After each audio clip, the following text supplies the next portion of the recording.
Hi hello ನಮಸ್ಕಾರ. ಸ್ವಪ್ನಚಂದ್ರ ವಿಶೇಷ ತರಗತಿಗಳಿಗೆಲ್ಲ ನನ್ನ ಸ್ನೇಹಿತರಿಗೂ ಮತ್ತು ನನ್ನ ಪ್ರೀತಿಯ ವಿದ್ಯಾರ್ಥಿಗಳಿಗೆ ಸ್ವಾಗತ ಸುಸ್ವಾಗತ.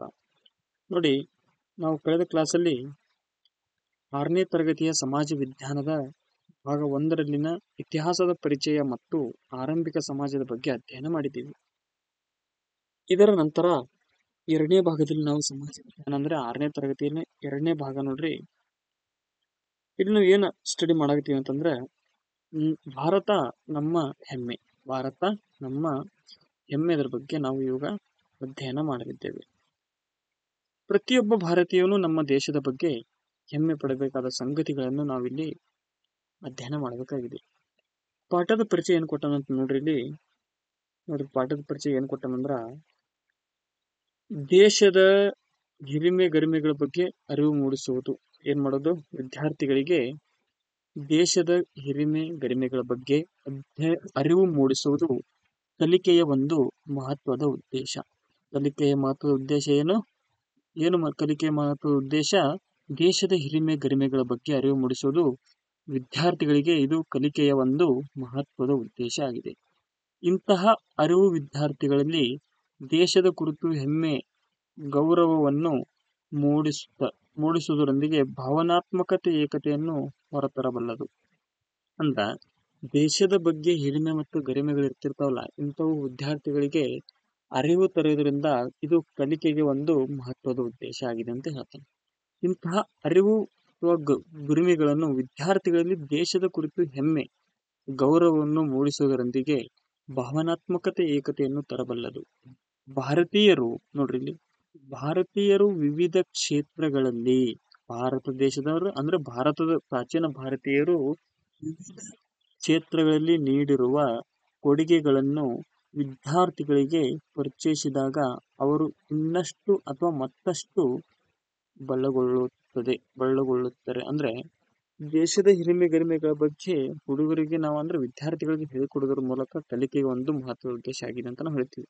ಇಂತಹ ಗರಿಮೆ ಮತ್ತು ಹಿರಿಮೆಗಳ ಬಗ್ಗೆ ವಿದ್ಯಾರ್ಥಿಗೆ ಹೇಳುವುದರಿಂದ ದೇಶದ ಹೆಮ್ಮೆ ಮತ್ತು ಗೌರವ ಮೂಡಿಸುವುದರೊಂದಿಗೆ ಭಾವನಾತ್ಮಕತೆ ಏಕತೆಯನ್ನು ತರಬಲ್ಲದು. ಭಾವನಾತ್ಮಕತೆ ಏಕತೆಯನ್ನು ನಾವು ಇದರಲ್ಲಿ ತರಬಹುದು. ಅದರಿಂದ ದೇಶದ ಹಿರಿಮೆ ಮತ್ತು ಗರಿಮೆಗಳ ಬಗ್ಗೆ ವಿದ್ಯಾರ್ಥಿಗಳಿಗೆ ಹೇಳಿಕೊಡುವುದರ ಮೂಲಕ ನಾವು ಭಾವನಾತ್ಮಕ ಏಕತೆಯನ್ನು ತರಬಲ್ಲದು. ಭಾರತೀಯರು ವಿವಿಧ ಕ್ಷೇತ್ರಗಳಲ್ಲಿ ನೀಡಿರುವ ಕೊಡುಗೆಗಳನ್ನು ನೋಡ್ರಿ. ಭಾರತೀಯರು ವಿವಿಧ ಕ್ಷೇತ್ರಗಳಲ್ಲಿ ನೋಡ್ರಿ, ಒಂದ್ ನಿಮಿಷ ತಡ್ರಿ. ಭಾರತೀಯರು ವಿವಿಧ ಕ್ಷೇತ್ರಗಳಲ್ಲಿ ನೀಡಿರುವ ಕೊಡುಗೆಗಳನ್ನು ವಿದ್ಯಾರ್ಥಿಗಳಿಗೆ ಪರಿಚಯಿಸಿದಾಗ ಇದು ಮಹತ್ವದ ಬಲಗೊಳ್ಳುತ್ತದೆ, ಮತ್ತಷ್ಟು ಬಲಗೊಳ್ಳುತ್ತದೆ. ಅಂದ್ರೆ ಇನ್ನ ಹೆಚ್ಚು ಇಂಥವೆಲ್ಲ ಹೇಳಿದಂದ್ರ ಹುಡುಗರಿಗೆ ಹುರುಪಾಗ್ತದೆ.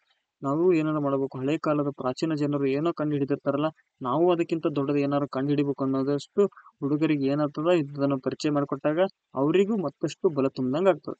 ಜಗತ್ತಿಗೆ ಭಾರತೀಯರು ನೀಡಿರುವ ಸರ್ವಕಾಲಿಕ ಮೌಲ್ಯಗಳ ಸಂದೇಶವನ್ನು ಪರಿಚಯಿಸುವುದು ಈ ಅಧ್ಯಾಯದ ಉದ್ದೇಶ. ಭಾರತ ದೇಶದವರು ನೀಡಿರುವ ಸರ್ವಕಾಲಿಕ ಮೌಲ್ಯಗಳು ಅನೇಕ ವಿಷಯಗಳಲ್ಲಿ, ಹಿಸ್ಟ್ರಿ ಆಗಲಿ, ಮ್ಯಾಥಮೆಟಿಕ್ಸ್, ಸೈನ್ಸ್ ಗಳಲ್ಲಿ ಅನೇಕ ಭಾರತೀಯರು ಅವರದೇ ಆದಂತ ಸರ್ವಕಾಲಿಕ ಮೌಲ್ಯಗಳನ್ನು ನಮ್ಮ ಭಾರತೀಯರಿಗೆ ಅವರು ನೀಡಿದ್ದಾರೆ ಮತ್ತು ಅವುಗಳನ್ನು ನೀಡುವುದರ ಮೂಲಕ ಸಂದೇಶಗಳನ್ನು ಕೂಡ ನೀಡಿದ್ದಾರೆ. ಅಂತಹ ಸಂದೇಶವನ್ನು ನಾವು ಇವತ್ತು 6ನೇ ತರಗತಿಯವರಿಗೆ ಹೇಳಿಕೊಡೋದು ಪ್ರಮುಖ ಉದ್ದೇಶ ಈ ಅಧ್ಯಾಯದ ಆಗಿದೆ. ಸಾಮರ್ಥ್ಯಗಳು ಏನದಾವ ನೋಡ್ರಿ. ಏನು ಸಾಮರ್ಥ್ಯಗಳು ನೋಡಿ. ಆಧುನಿಕ ಕಾಲದಲ್ಲಿ ಭಾರತದ ಭವ್ಯತೆಯನ್ನು ಇನ್ನಿತರ ಜನಾಂಗಗಳು ತಿಳಿಯುವಂತಾಗಲು ಯುರೋಪಿಯನ್ ವಿದ್ವಾಂಸರು ಹೇಗೆ ಕಾರಣರಾದರು ಎಂಬುದನ್ನು ತಿಳಿಯುತ್ತದೆ. ಈಗ ಆಧುನಿಕ ಕಾಲ ಅಂದ್ರೆ ಈಗಿನ ಕಾಲ, ಹಳೆದು ಬೇರೆ, ಮಧ್ಯಬಲೆ, ಈಗಿನ ಬೇರೆ. ಮಧ್ಯಯುಗದ ಬೇರೆ. ಆ ಮಧ್ಯಯುಗ ಮತ್ತು ಪ್ರಾಚೀನ ಕಾಲದೊಳಗೆ ಭಾರತೀಯ ದೇಶದವರು ಏನೇನು ಮಾಡಿದಿರ್ತಾರಲ್ಲ, ಅವರ ಭವ್ಯತೆಯನ್ನು ಆಧುನಿಕ ಕಾಲದೊಳಗ ಪ್ರಸ್ತುತ ಇನ್ನಿತರ ಜನಾಂಗಗಳಿಗೆ ತಿಳಿ ಹೇಳಿಕೊಡಲು ಯಾರು ಕಾರಣರಾದರು, ಯುರೋಪಿಯನ್ ವಿದ್ವಾಂಸರು ಹೆಂಗೆ ಕಾರಣರಾದರು ಎಂಬುದನ್ನು ಈ ಪಾಠದ ಮೂಲಕ ನಾವು ತಿಳಿಯಬಹುದಾಗಿದೆ. ಜ್ಞಾನ ವಿಜ್ಞಾನ ನೋಡ್ರಿ, ಇಲ್ಲಿ ಜ್ಞಾನ ವಿಜ್ಞಾನ ಮತ್ತಿತರ ಕ್ಷೇತ್ರಗಳಲ್ಲಿ ಭಾರತೀಯರು ಮಾಡಿರುವ ಸಾಧನೆಗಳನ್ನು ತಿಳಿದು ದೇಶದ ಹೆಮ್ಮೆ ದೇಶದ ಬಗ್ಗೆ ಹೆಮ್ಮೆ ಪಡುವುದಾಗಿದೆ. ಅಂದ್ರ ವಿಜ್ಞಾನ ಜ್ಞಾನ ಅಂದ್ರೆ ನಾಲೆಜ್ ಮತ್ತು ಸೈನ್ಸ್ ಮತ್ತಿತರ ಕ್ಷೇತ್ರಗಳಲ್ಲಿ ಭಾರತೀಯರು ಮಾಡಿರುವ ಸಾಧನೆಗಳನ್ನು ತಿಳಿದು ದೇಶದ ಬಗ್ಗೆ ಹೆಮ್ಮೆ ಪಡುವುದು. ಅಂದ್ರೆ ನೋಡ್ರಿ, ಕೆಲವು ಇತಿಹಾಸಕಾರರಾಗ್ಲಿ, ಕೆಲವು ಸೈಂಟಿಸ್ಟ್ಗಳಾಗ್ಲಿ, ಎಷ್ಟೋ ಜನ ನಮ್ಮ ದೇಶದೊಳಗ ಜ್ಞಾನಕ್ಕೂ ಮತ್ತು ವಿಜ್ಞಾನಕ್ಕೂ ಮತ್ತಿತರ ತಮ್ಮದೇ ಆದ ಕ್ಷೇತ್ರಗಳಲ್ಲಿ ಭಾರತೀಯರು ಮಾಡಿರುವ ಸಾಧನೆಗಳನ್ನು ತಿಳಿದು ದೇಶದ ಬಗ್ಗೆ ನಾವು ಏನ್ ಮಾಡ್ಬೇಕಾಗ್ಯದ, ಹೆಮ್ಮೆ ಪಡಬೇಕಾಗ್ಯದ. ಭಾರತೀಯರು ವಿಶ್ವ ನಾಗರಿಕತೆಗೆ ಕೊಟ್ಟಿರುವ ಸಾರ್ವಕಾಲಿಕ ಮೌಲ್ಯಗಳನ್ನು ಗುರುತಿಸಿ, ಯಾರಿಗೆ? ವಿಶ್ವ ನಾಗರಿಕತೆಗೆ ಕೊಟ್ಟಿರುವ ಸಾರ್ವಕಾಲಿಕ ಮೌಲ್ಯಗಳು. ನಿಮ್ಗೆ ಗೊತ್ತಿರ್ಲಿ, ಇಡೀ ಪ್ರಪಂಚದೊಳಗೆ ಮೊದಲ ಬಾರಿಗೆ ಹತ್ತಿ ಬೆಳೆದಂತಹ ನಾಗರಿಕತೆ ಯಾವುದು ಅನ್ನೋದಿದ್ರೆ ಅದು ಯಾವುದು? ಭಾರತ ದೇಶದ ಸಿಂಧು ನಾಗರಿಕತೆ ಅಂತ ಹೇಳ್ತೀವಿ ನಾವು. ಯಾವ ನಾಗರಿಕತೆ ಅಂದ್ರೆ ಪ್ರಪಂಚದಲ್ಲಿಯೇ ಮೊದಲ ಬಾರಿಗೆ ಭತ್ತ ಅಂದ್ರೆ ಅಕ್ಕಿಯನ್ನು ಬೆಳೆದ ಮೊದಲ ನಾಗರಿಕತೆ ಯಾವುದು ಅಂತ ಕೇಳಿದ್ರೆ ನಾವು ಯಾರ ಹೆಸರು ಹೇಳ್ಬೇಕು? ಅದನ್ನ ಯಾರದು? ಸಿಂಧು ನಾಗರಿಕತೆ. ಯಾವುದು? ಸಿಂಧು ನಾಗರಿಕತೆ. ಸಿಂಧು ನದಿಯ ದಡದಲ್ಲಿ ಹುಟ್ಟಿ ಬಂದಂತಹ ಜನರ ಸಮೂಹಕ್ಕೆ ನಾವು ಏನಂತ ಹೇಳ್ತೀವಿ? ಸಿಂಧು ನಾಗರಿಕತೆ ಅಂತ ಹೇಳ್ತೀವಿ. ಈ ಸಿಂಧು ನಾಗರಿಕತೆಯ ಜನಾಂಗದವರೇ ವಿಶ್ವದಲ್ಲಿಯೇ ಮೊದಲ ಬಾರಿಗೆ ಭತ್ತವನ್ನು ಬೆಳೆದರು ಎಂದು ಅನೇಕ ಇತಿಹಾಸಕಾರರು ಅಭಿಪ್ರಾಯಪಟ್ಟಿದ್ದಾರೆ. ನೋಡ್ರಿ, ಮೂರನೇ ಸಾಮರ್ಥ್ಯ ಏನ್ ಹೇಳ್ತದಂದ್ರ, ಭಾರತೀಯರು ವಿಶ್ವ ನಾಗರಿಕತೆಗೆ ಅಂದ್ರೆ ಸಿಂಧು ನಾಗರಿಕತೆ. ನೋಡ್ರಿ, ಸಿಂಧು ನಾಗರಿಕತೆಯವರು ಮೆಸೊಪೇಟಿಯಾ, ಚೀನಾ, ಈಜಿಪ್ಟ್ ದೇಶದ ಸಮಕಾಲಿಕ ನಾಗರಿಕತೆಯವರೆಲ್ಲ ಇವರು ವಿಶ್ವ ನಾಗರಿಕತೆಗೆ ಕೊಟ್ಟಿರುವ ಸಾರ್ವಕಾಲಿಕ ಮೌಲ್ಯಗಳನ್ನು ಗುರುತಿಸಿ ಪ್ರಚಲಿತ ಸನ್ನಿವೇಶದಲ್ಲಿ ಮಾನವ ಕುಲಕ್ಕೆ ಇವೆಷ್ಟು ಸಂಗತವಾಗಿವೆ ಎಂಬುದನ್ನು ಅರ್ಥೈಸಿಕೊಳ್ಳುವುದಾಗಿದೆ. ಅವರು ವಿಶ್ವ ನಾಗರಿಕತೆಗೆ ಎಷ್ಟೋ ಕೊಟ್ಟರು, ಅವ್ರು ಎಷ್ಟೋ ಸಾರ್ವಕಾಲಿಕ ಮೌಲ್ಯಗಳನ್ನು ಕೊಟ್ಟರು. ಆ ಮೌಲ್ಯಗಳನ್ನು ಇವಾಗ ನಾವು ಏನು ಕೊಡ್ತೀವಲ್ಲ ಅದೆಷ್ಟು ಇಂಪಾರ್ಟೆಂಟ್ ಅದ ಅನ್ನೋದು ನಮ್ಗೆ ಈಗ ಏನಾಗ್ತದೆ, ಗೊತ್ತಾಗ್ತದೆ. ಇಷ್ಟೆಲ್ಲ ನಾವ್ ಏನಂತೀವಿ?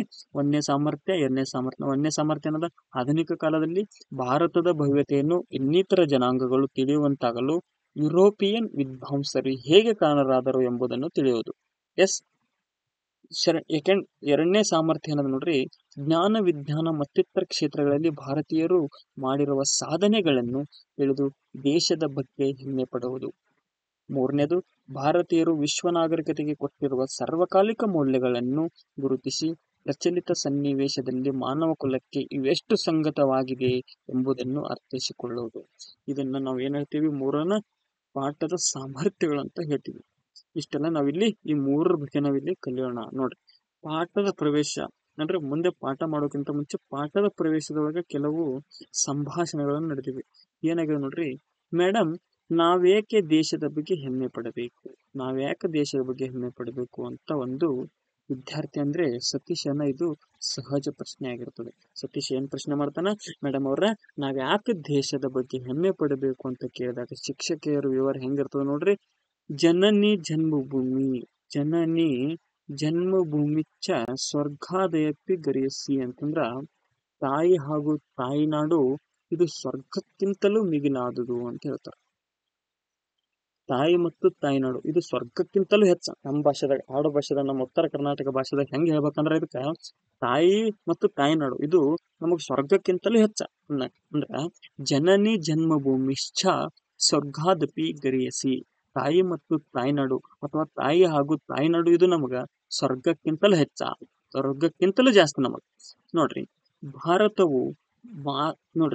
ಭಾರತವು ಮಾತೃಭೂಮಿಯ ಬಗೆಗಿನ ಗೌರವ ವಿಶ್ವವ್ಯಾಪದ್ದು. ನಮ್ಮ ಭಾರತ ದೇಶದ ಜನಾಂಗ ನೋಡ್ರಿ, ನಮ್ಮ ಮಾತೃಭೂಮಿಯನ್ನು ಎಷ್ಟು ಪ್ರೀತಿಸ್ತಾರ ಅಂತ ಅನ್ನೋದು ಇಡೀ ವಿಶ್ವವನ್ನೇ ಹೊಗಳ್ತದೆ. ನಮ್ಗ ಭಾರತ ದೇಶದ ಬಗ್ಗೆ ಗೌರವ ನಮ್ಮ ದೇಶದವ್ರು ಅಷ್ಟೇ ಅಲ್ಲ, ಇಡೀ ವಿಶ್ವದಲ್ಲಿ ಸುಮಾರು 193-95ಕ್ಕಿಂತ ಹೆಚ್ಚಿನ ರಾಷ್ಟ್ರಗಳು ನಮ್ಮ ಭಾರತ ದೇಶದ ಗೌರವಕ್ಕ ತಮ್ಮ ತಲೆಯನ್ನು ಭಾಗಿಸಿದಾರ.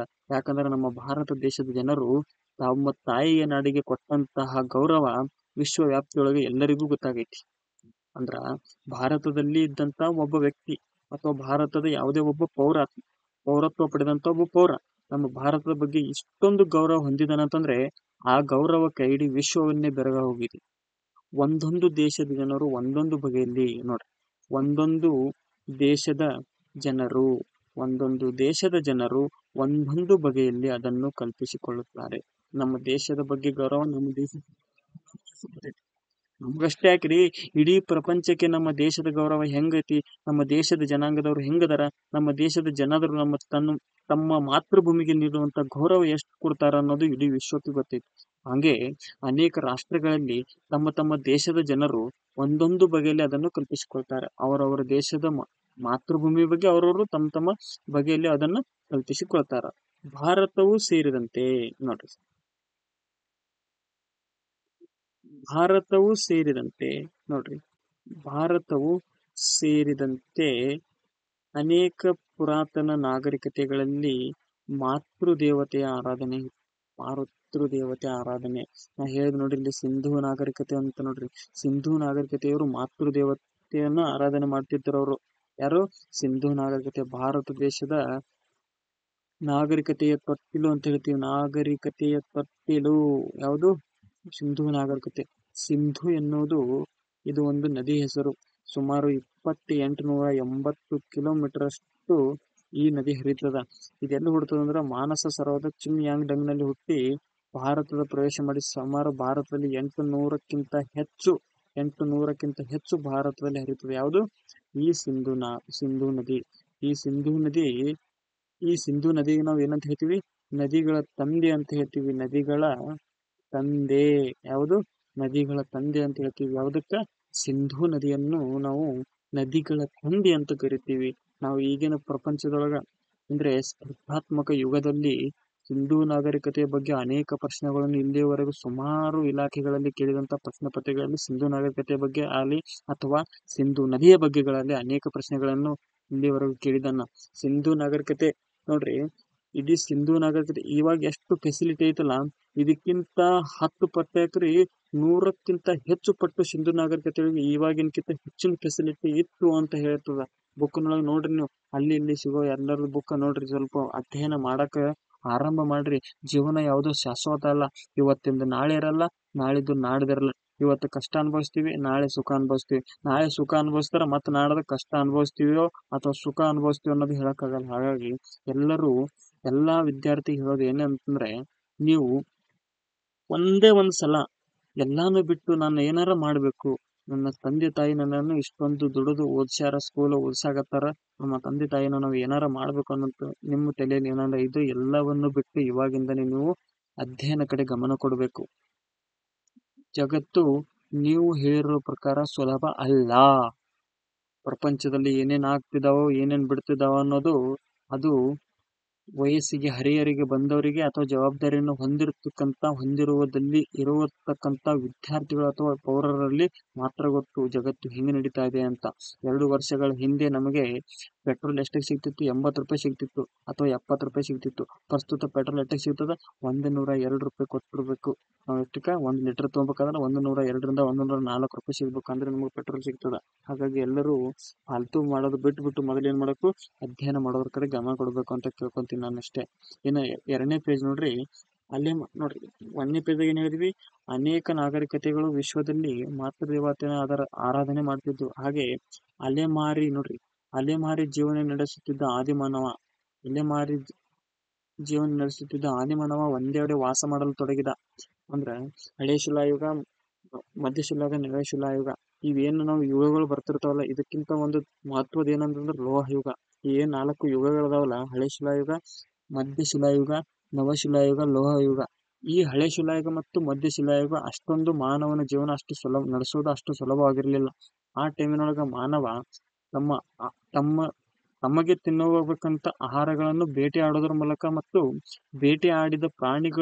ಬೇಟೆ ಆಡ್ತಿರುವ ಸಂದರ್ಭದಲ್ಲಿ ಪ್ರಾಣಿಗಳಿಗೆ ಏನಾದ್ರು ಗಾಯ ಆಗಿರ್ತದಲ್ಲ, ಅಂತ ಪ್ರಾಣಿಗಳನ್ನು ತಾವು ಸಾಕಕ್ಕೆ ಆರಂಭ ಮಾಡಿ ನವಶಿಲಾಯುಗದೊಳಗೆ ಏನ್ ಮಾಡ್ತಾನ? ಸಂಪೂರ್ಣವಾಗಿ ಕೃಷಿಯ ಕಡೆಗೆ ಗಮನ ಹರಿಸಿ, ಪಶುಪಾಲನೆ ಕಡೆಗೆ ಗಮನ ಹರಿಸಿ ಒಂದೇ ಕಡೆ ನಿಂತು ಜೀವನ ಮಾಡಕ ಆರಂಭ ಮಾಡ್ತಾನ. ಅದೇ ಹೇಳಂತ ನೋಡ್ರಿ, ಇಲ್ಲಿ ಅಲೆಮಾರಿ ಜೀವನ ನಡೆಸುತ್ತಿದ್ದ ಆದಿಮಾನವ ಒಂದೆಡೆ ವಾಸ ಮಾಡಲು ತೊಡಗಿದ ಮೇಲೆ ಗ್ರಾಮ ಜೀವನ ಆರಂಭವಾಯಿತು. ಯಾವಾಗ್ರಿ?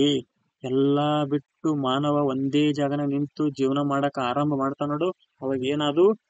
ಗ್ರಾಮ ಜೀವನ ಆರಂಭವಾಯಿತು. ಗ್ರಾಮಗಳು ವಿಕಾಸವಾದಂತೆ ಹೊಸ ರಾಜ್ಯಾಡಳಿತ ಮಾದರಿಯು ಹುಟ್ಟಿಕೊಂಡಿತು. ಗ್ರಾಮ ಆಯ್ತು, ಗ್ರಾಮಗಳು ಬೆಳೆದಂತೆ ಹೊಸ ರಾಜ್ಯಾಡಳಿತ ಮಾದರಿಯನ್ನು ಹುಟ್ಟಿಕೊಳ್ತು. ಸಂದಂತೆ ಗ್ರಾಮಗಳು ಒಂದುಗೂಡಿ, ಅನೇಕ ಗ್ರಾಮಗಳು ಒಂದುಗೂಡಿ ರಾಜ್ಯವಾದಾಗ, ರಾಜ್ಯಗಳು ಬೆರೆತು ಸಾಮ್ರಾಜ್ಯವಾದಾಗ ದೇಶಭಕ್ತಿ ಮೂರ್ತ ರೂಪ ತೆಳೆಯಿತು. ಇದನ್ನು ಜನಪದವು ಮಹಾಜನಪದವಾಗುವ ವಿಕಾಸದ ಬೆಳವಣಿಗೆ ಎಂತಲೂ ಪರಿಗಣಿಸಲಾಗಿದೆ. ಮಹಾಜನಪದ ಅಂತ ಗೊತ್ತು ನೋಡ್ರಿ.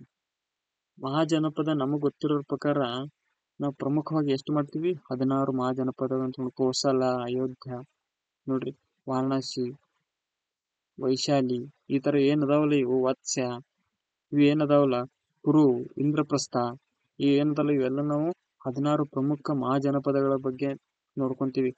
ನಮಗೆ ಮಹಾಜನಪದ ಇದ್ವು ಅಂತ ನಮಗ ಬೌದ್ಧ ಗ್ರಂಥ ಯಾವುದು? ಬೌದ್ಧ ಒಂದು ಗ್ರಂಥ ಬರ್ತದೆ. ಯಾವುದು? ಅಂಗುತ್ತರ ನಿಕಾಯ. ಈ ಬೌದ್ಧ ಗ್ರಂಥದ ಮೂಲಕ ಪ್ರಮುಖವಾಗಿ 16 ಮಹಾಜನಪದಗಳು ಇದ್ವು ಅಂತ ಹೇಳ್ತೀವಿ. ಮಹಾಜನಪದಗಳು ಇದ್ವು. ಎಷ್ಟು? 16 ಮಹಾಜನಪದಗಳು ಇದ್ವು ಅಂತ ಯಾವುದರ ಮೂಲಕ ತಿಳಿತು ನಮ್ಗ? ಬೌದ್ಧ ಗ್ರಂಥ ಅಂಗುತ್ತರ ನಿಕಾಯದ ಪ್ರಕಾರ ತಿಳಿತದೆ. ಇರ್ಲಿ. ನಮ್ಮ ಭಾರತ ದೇಶಕ್ಕೆ ಇದ್ದಂತಹ ಹೆಸರುಗಳು ಏನೇನು ಅನ್ನೋದು ನಾವು ಅಧ್ಯಯನ ಮಾಡ್ಬೇಕಾಗೈತಿ. ಏನ ನಮ್ಮ ಭಾರತ ದೇಶಕ್ಕೆ ಇದ್ದಂತಹ ಹೆಸರುಗಳು ನೋಡ್ರಿ ಯಾವ್ಯಾವ ಅದಾವ? ಒಂದು ಭರತಖಂಡ. ಯಾವುದು ಖಂಡ? ಭರತಖಂಡ. ಇನ್ನೊಂದು ಹಿಂದೂಸ್ತಾನ, ಇಂಡಿಯಾ, ಜಂಬೂದ್ವೀಪ. ನೋಡ್ರಿ, ನಮ್ಮ ಭಾರತ ದೇಶಕ್ಕೆ ಇದ್ದಂತಹ ಇನ್ನಿತರ ಹೆಸರು ಭರತಖಂಡ, ಹಿಂದೂಸ್ತಾನ, ಇಂಡಿಯಾ, ಜಂಬೂದ್ವೀಪ. ಶೀರ್ಷಿಕೆ ಸೂಚಿಸುವ ಹಾಗೆ ಭಾರತ ಪ್ರಾಚೀನ ಕಾಲದಿಂದಲೂ ಭಾರತ ದೇಶ ಹೀಗೆ ಅಷ್ಟೇ ಯಾಕೆ ಹಳೆಯ ಕಾಲದಿಂದನೂ ವಿವಿಧ ಹೆಸರುಗಳಿಂದ ನಮ್ಮ ಭಾರತ ದೇಶಕ್ಕೆ ವಿಶೇಷವಾಗಿ ಇದು ಭಾರತ ಎಂಬ ಹೆಸರಿನಿಂದ ವ್ಯಾಪಕವಾಗಿ ಬಳಸಲಾಗುತ್ತಿದೆ. ನಮ್ಮ ಸಂವಿಧಾನವು ಕೂಡ ಪ್ರಸ್ತುತ ಇದನ್ನು ಒಪ್ಪಿಕೊಂಡಿದೆ. ಭಾರತ ಎನ್ನುವುದು ನಮ್ಮ ಸಂವಿಧಾನ ಕೂಡ ಏನದ? ಒಪ್ಪಿಕೊಂಡದ. ಸಂವಿಧಾನದೊಳಗೆ ನಮ್ಮ ಭಾರತಕ್ಕೆ ಏನಂತ ಕರಿತಾರೆ ಗೊತ್ತದ? ಇಂಡಿಯಾ ದ್ಯಾಟ್ ಈಸ್ ಭಾರತ ಅಂತ ಹೇಳ್ತೀವಿ. That is Bharat. ಸಂವಿಧಾನದ 1ನೇ ಭಾಗದಲ್ಲಿ ತಿಳಿದು ಹೇಳ್ತದೆ. ಇದು ಏನ್ ಹೇಳ್ತದ? ಇಂಡಿಯಾ ದ್ಯಾಟ್ ಈಸ್ ಭಾರತ ಅಂತ ಹೇಳ್ತದ. ಈ ಭಾರತ ಎನ್ನುವುದು ನಮ್ಮ ಭಾರತದ ಸಂವಿಧಾನವು ಕೂಡ ಇದನ್ನು ಏನು ಮಾಡ್ಕೊಂಡದ? ಒಪ್ಪಿಗೆಯನ್ನು ನೀಡಿಕೊಂಡದ. ನಮ್ಮ ದೇಶಕ್ಕೆ ಭಾರತ ಎಂಬ ಹೆಸರು ಹೇಗೆ ಬಂತು? ನಮ್ಮ ಭಾರತ ದೇಶಕ್ಕೆ ನಮ್ಮ ಭಾರತ ದೇಶಕ್ಕೆ ಭಾರತ ಅನ್ನೋದೇ ಹೆಸರು ಹೆಂಗ್ ಬಂತು ಗೊತ್ತಾ? ಗೊತ್ತಿಲ್ಲ. ಹೆಂಗ್ ಬಂತು ಅಂದ್ರ ಪುರಾಣಗಳ ಪ್ರಕಾರ ನೋಡ್ರಿ. ಒಂದ್ ನಿಮಿಷ ತಡ್ರಿ. ಪುರಾಣಗಳ ಪ್ರಕಾರ ನೋಡ್ರಿ. ಪುರಾಣಗಳ ಪ್ರಕಾರ ಋಷಭನಾಥನ ಹಿರಿಯ ಮಗ ಭರತನೆಂಬ ಓರ್ವ ರಾಜ ಇದ್ದಾನ. ಅಂದ್ರ ಪುರಾಣ ಏನ್ ಹೇಳ್ತದಂದ್ರ, ಪುರಾಣಗಳ ಪ್ರಕಾರ ಋಷಭನಾಥನ ಹಿರಿಯ ಮಗ ಭರತನೆಂಬ ಓರ್ವ ರಾಜ ಇದ್ದಂತ. ಅಂದ್ರ ನಮ್ಮ ಭಾಷೆಗೆ ಹೇಳ್ಬೇಕಂದ್ರ ಪುರಾಣದಲ್ಲಿ ಏನ್ ಹೇಳ್ತದ? ಋಷಭನಾಥ ಎಂಬ ಇದ್ದಂತ ಅವನ ಹಿರಿ ಮಗ ಅಂದ್ರೆ ದೊಡ್ಡ ಮಗ ಭರತ ಎಂಬ ಮಗ ಇದ್ದಂತವನಿಗೆ ಆ ಮಗ ರಾಜ ಆಗಿದ್ದಂತ. ನೋಡ್ರಿ, ಭರತನು ಆಳಿದ ನಾಡು ಭರತಖಂಡ, ಭರತ ವರ್ಷ ಮತ್ತು ಭಾರತ ದೇಶ. ಅಂದ್ರ ಪುರಾಣಗಳ ಪ್ರಕಾರ ಋಷಭನಾಥನ ಹಿರಿಯ ಮಗ ಗೊತ್ತಿರಲಿ, ಹಿರಿಯ ಮಗ ಅಂತ ಮೆನ್ಷನ್ ಮಾಡ್ಕೋಬೇಕು ನಾವಿಲ್ಲಿ. ಹಿರಿಯ ಮಗ ಭರತನೆಂಬ ಓರ್ವ ರಾಜ ಇದ್ದಂತ. ಆ ರಾಜ ಏನಿರ್ತಾನಲ್ಲ ಭರತ ಎನ್ನುವ, ಆ ಭರತ ಅವ ಆಡಳಿತ ಮಾಡಿದ ಪ್ರದೇಶಕ್ಕೆ ನಾವ್ ಏನಂತ ಹೇಳ್ತೀವಿ? ಭರತಖಂಡ ಅಥವಾ ಭರತ ವರ್ಷ ಅಥವಾ ಭಾರತ ದೇಶ ಎಂದು ಹೇಳ್ತೀವಿ. ಸುಮಾರು 3,000 ವರ್ಷಗಳ ಹಿಂದೆ ಪರ್ಷಿಯಾ ದೇಶದ ಜನರು ಸಿಂಧೂ ನದಿ ಬಯಲಿನ ಜನರೊಂದಿಗೆ ಸಂಪರ್ಕಕ್ಕೆ ಬಂದರು. ನೋಡ್ರಿ, ಸುಮಾರು 3,000 ವರ್ಷಗಳ ಹಿಂದೆ. ಎಷ್ಟು ವರ್ಷ? 3,000 ವರ್ಷಗಳ ಹಿಂದೆ ಪರ್ಷಿಯಾ ದೇಶದ ಜನರು ಏನ್ ಮಾಡ್ತಾರಂತಂದ್ರೆ ನಮ್ಮ ಸಿಂಧೂ ನದಿ ಬಯಲಿನ ಜನರೊಂದಿಗೆ ಸಂಪರ್ಕಕ್ಕೆ ಬರ್ತಾರೆ. ಏನಿದು ನಮ್ಮ ಆಡು ಭಾಷೆದಾಗ ಹೇಳ್ಬೇಕು ಅಂದ್ರ ಸುಮಾರು ಒಂದು 3,000 ವರ್ಷ ಹಿಂದೆ ನಮ್ಮ ಉತ್ತರ ಕರ್ನಾಟಕದ ಮಂದಿ ಮತ್ತು ಬೀದರ್, ಕಲಬುರಗಿ, ಬಿಜಾಪುರ ಈ ತರ ಮಂದಿ ಗೊತ್ತಾಗ್ತದ. ಸುಮಾರು 3,000 ವರ್ಷಗಳ ಹಿಂದೆ ಪರ್ಷಿಯಾ ಎಂಬ ದೇಶದ ಜನರು ನಮ್ಮ ಸಿಂಧೂ ನದಿಯ ಬಯಲಿನ ಜನರೊಂದಿಗೆ ಸಂಪರ್ಕಕ್ಕೆ ಬಂದರು. ಎಲ್ಲಿ ಬಂದರು? ಸಿಂಧೂ ನದಿ ಬಯಲಿನ ಜನರೊಂದಿಗೆ ಸಂಪರ್ಕಕ್ಕೆ ಬಂದರು. ಬಂದ ಮೇಲೆ ಪರ್ಷಿಯನ್ನರು ಅವ್ರಿಗೆ ಏನಂತ ಹೇಳ್ತಾರಂತಂದ್ರ ಸಿಂಧು ಅಂತ ಕರೀತಾರೆ. ಆ ಸಿಂಧು ನದಿ ಇದ್ದ ಕಾರಣಕ್ಕನೇ ಅವರು ಅಲ್ಲಿನ ಪ್ರದೇಶದಲ್ಲಿ ಜನರ ಬಯಲಿನ ಇದ್ದಂತ ಪ್ರದೇಶದ ಜನರಿಗೆ ಏನಂತ ಹೇಳ್ತಾರೆ, ಅವರು ಸಿಂಧು ಅಂತ ಕರೀತಾರೆ. ಇವ್ರಾದ್ಮ್ಯಾಗ ಮತ್ತೆ ಮುಂದೆ ಯಾರು ಬರ್ತಾರ ಅಂದ್ರೆ ಗ್ರೀಕರು ಬರ್ತಾರೆ. ಯಾರು ಬರ್ತಾರ? ಗ್ರೀಕರು ಬರ್ತಾರ. ಈ ಗ್ರೀಕರು ಭಾರತದೊಂದಿಗೆ ಸಂಪರ್ಕಕ್ಕೆ ಬಂದಾಗ ಅವರು ಬಳಸುವ ಕ್ರಮದಲ್ಲಿ ಅಂದ್ರೆ ಆ ಗ್ರೀಕರು ಬಳಸುವ ಕ್ರಮದಲ್ಲೇ ಮೌಖಿಕವಾಗಿ ಸಿಂಧು ಪದವನ್ನು ಸಿಂಡೇಸ ಏನು ನೋಡ್ರಿ, ಇದು ಇಂಪಾರ್ಟೆಂಟ್, ನೆನಪಿಟ್ಕೊಡ್ರಿ. ಹಿಂದೂ ಪದವನ್ನು, ಯಾವ ಪದವನ್ನು? ಹಿಂದೂ ಎಂಬ ಪದವನ್ನು ಗ್ರೀಕರು ಸಿಂಡೇಸ್ ಎಂದು ಕರೀತಾರ. ಮತ್ತ ಇದನ್ನೇ ನಂತರ ಇವತ್ತೇನಂತ ಇಂಡು ನೋಡ್ರಿ, ಇಲ್ಲಿ ಒಂದ್ ನಿಮಿಷ ತಡ್ರಿ, ಗೊತ್ತಾಗಬೇಕು ನಿಮ್ಗ. ನೋಡ್ರಿ, ಇದನ್ನೇ ಮುಂದೆ ಏನಂತ ಕರೀತಾರ? ಇಂಡು ಅಂತ ಕರೀತಾರ. ಯಾರು? ಗ್ರೀಕರು. ನೋಡ್ರಿ, ಇಂಡು ಎಂದು ಕರೀತಾರ. ನೋಡ್ರಿ, ಸುಮಾರು 3,000 ವರ್ಷಗಳ ಹಿಂದೆ ಯಾರು ಬಂದಿದ್ರು? ಪರ್ಷಿಯಾ ದೇಶದ ಬಂದಿದ್ರು. ಎಲ್ಲಿ ಬಂದಿದ್ರು ಅಂದ್ರೆ ಅವರು ಸಿಂಧೂ ನದಿ ಏನಿರ್ತದಲ್ಲ, ಆ ನದಿ ದಂಡೆ ಮೇಲೆ ಇದ್ದಂತ ಜನರ ಸಂಪರ್ಕಕ್ಕೆ ಬಂದಿರ್ತಾರೆ. ಯಾರು? ಪರ್ಷಿಯಾ ದೇಶದವರು. ಆ ಪರ್ಷಿಯಾ ದೇಶದವರು ಆ ಜನರ ಸಂಪರ್ಕಕ್ಕೆ ಬಂದಾಗ ಅಲ್ಲಿನ ಜನರಿಗೆ ಏನಂತ ಹೇಳ್ತಾರೆ? ಅವರು ಸಿಂಧು ಇದ್ದಂತದಕ್ಕೆ ಅವ್ರು ಏನ್ ಹೇಳ್ತಾರೆ? ಹಿಂದೂ ಎಂದು ಕರೀತಾರೆ. ಇವರು ಬಂದ ನಂತರ ಮುಂದೆ ಯಾರು ಬರ್ತಾರ? ಗ್ರೀಕರು ಭಾರತದೊಂದಿಗೆ ಸಂಪರ್ಕಕ್ಕೆ ಬರ್ತಾರೆ. ಅವರು ಅವರದೇ ಆದಂತ ಬಳಸುವ ಕ್ರಮದಲ್ಲಿ ಮೌಖಿಕವಾಗಿ ಹಿಂದೂ ಎಂಬ ಪದವನ್ನು ಸಿಂಡೇಸ, ಯಾವುದು? ಸಿಂಡೇಸ ಅಂತ ಕರೀತಾರೆ. ಅದನ್ನೇ ಮುಂದೆ ಅದೇ ಗ್ರೀಕರು ನಂತರ ಸಿಂಡೇಸ್ ಎನ್ನುವ ಬದಲಾಗಿ ಅದನ್ನ ಏನಂತ ಕರೀತಾರ? ನೋಡ್ರಿ, ಇಲ್ಲೈತ್ ನೋಡ್ರಿ, ಈಗ ಇಂಡು ಎಂದು ಕರೀತಾರ. ಏನಂತ ಕರೀತಾರ? ಇಂಡು ಎಂದು ಕರೀತಾರ. ಗೊತ್ತಿರಲಿ, 3,000 ವರ್ಷಗಳ ಹಿಂದೆ ಯಾರು ಬಂದ್ರು? ಪರ್ಷಿಯಾ ದೇಶದವರು ಬಂದ್ರು. ಪರ್ಷಿಯಾ ದೇಶದವರು ಬಂದು ಎಲ್ಲಿದ್ರು? ಅವರು ಸಿಂಧೂ ನದಿಯ ಬಯಲಿನಲ್ಲಿದ್ದಂತ ನಾಗರಿಕತೆಯರ ಸಂಪರ್ಕಕ್ಕೆ ಬರ್ತಾರ. ಸಂಪರ್ಕಕ್ಕೆ ಬಂದಾಗ ಸಿಂಧೂ ನಾಗರಿಕತೆಯಲ್ಲಿದ್ದಂತ ಜನರಿಗೆ ಸಿಂಧೂ ನದಿ ದಡದಲ್ಲಿ ಇದ್ದಿದ್ದರಿಂದ ಅವರನ್ನು ಏನಂತ ಹೇಳ್ತಾರ? ಅವರು ಹಿಂದೂ ಅಂತ ಕರೀತಾರ. ಇವರ ನಂತರ ಯಾರು ಬರ್ತಾರ? ಗ್ರೀಕರು ಬರ್ತಾರ. ಗ್ರೀಕರು ತಮ್ಮ ಭಾಷೆ ಕಡೆ ಅಂದ್ರೆ ಮೌಖಿಕವಾಗಿ ತಮ್ಮ ಬಳಸುವ ಕ್ರಮದಲ್ಲಿನೇ ಹಿಂದೂ ಎಂಬ ಪದವನ್ನು ಸಿಂಡಸ್ ಅಂತ ಕರೀತಾರ. ಸಿಂಡಸ್ ಕರೆದ ನಂತರ ಅವರು ಮುಂದೆ ಏನಂತ ಹೇಳ್ತಾರ? ಅದನ್ನ ಇಂಡು ಎಂದು ಕರೀತಾರೆ.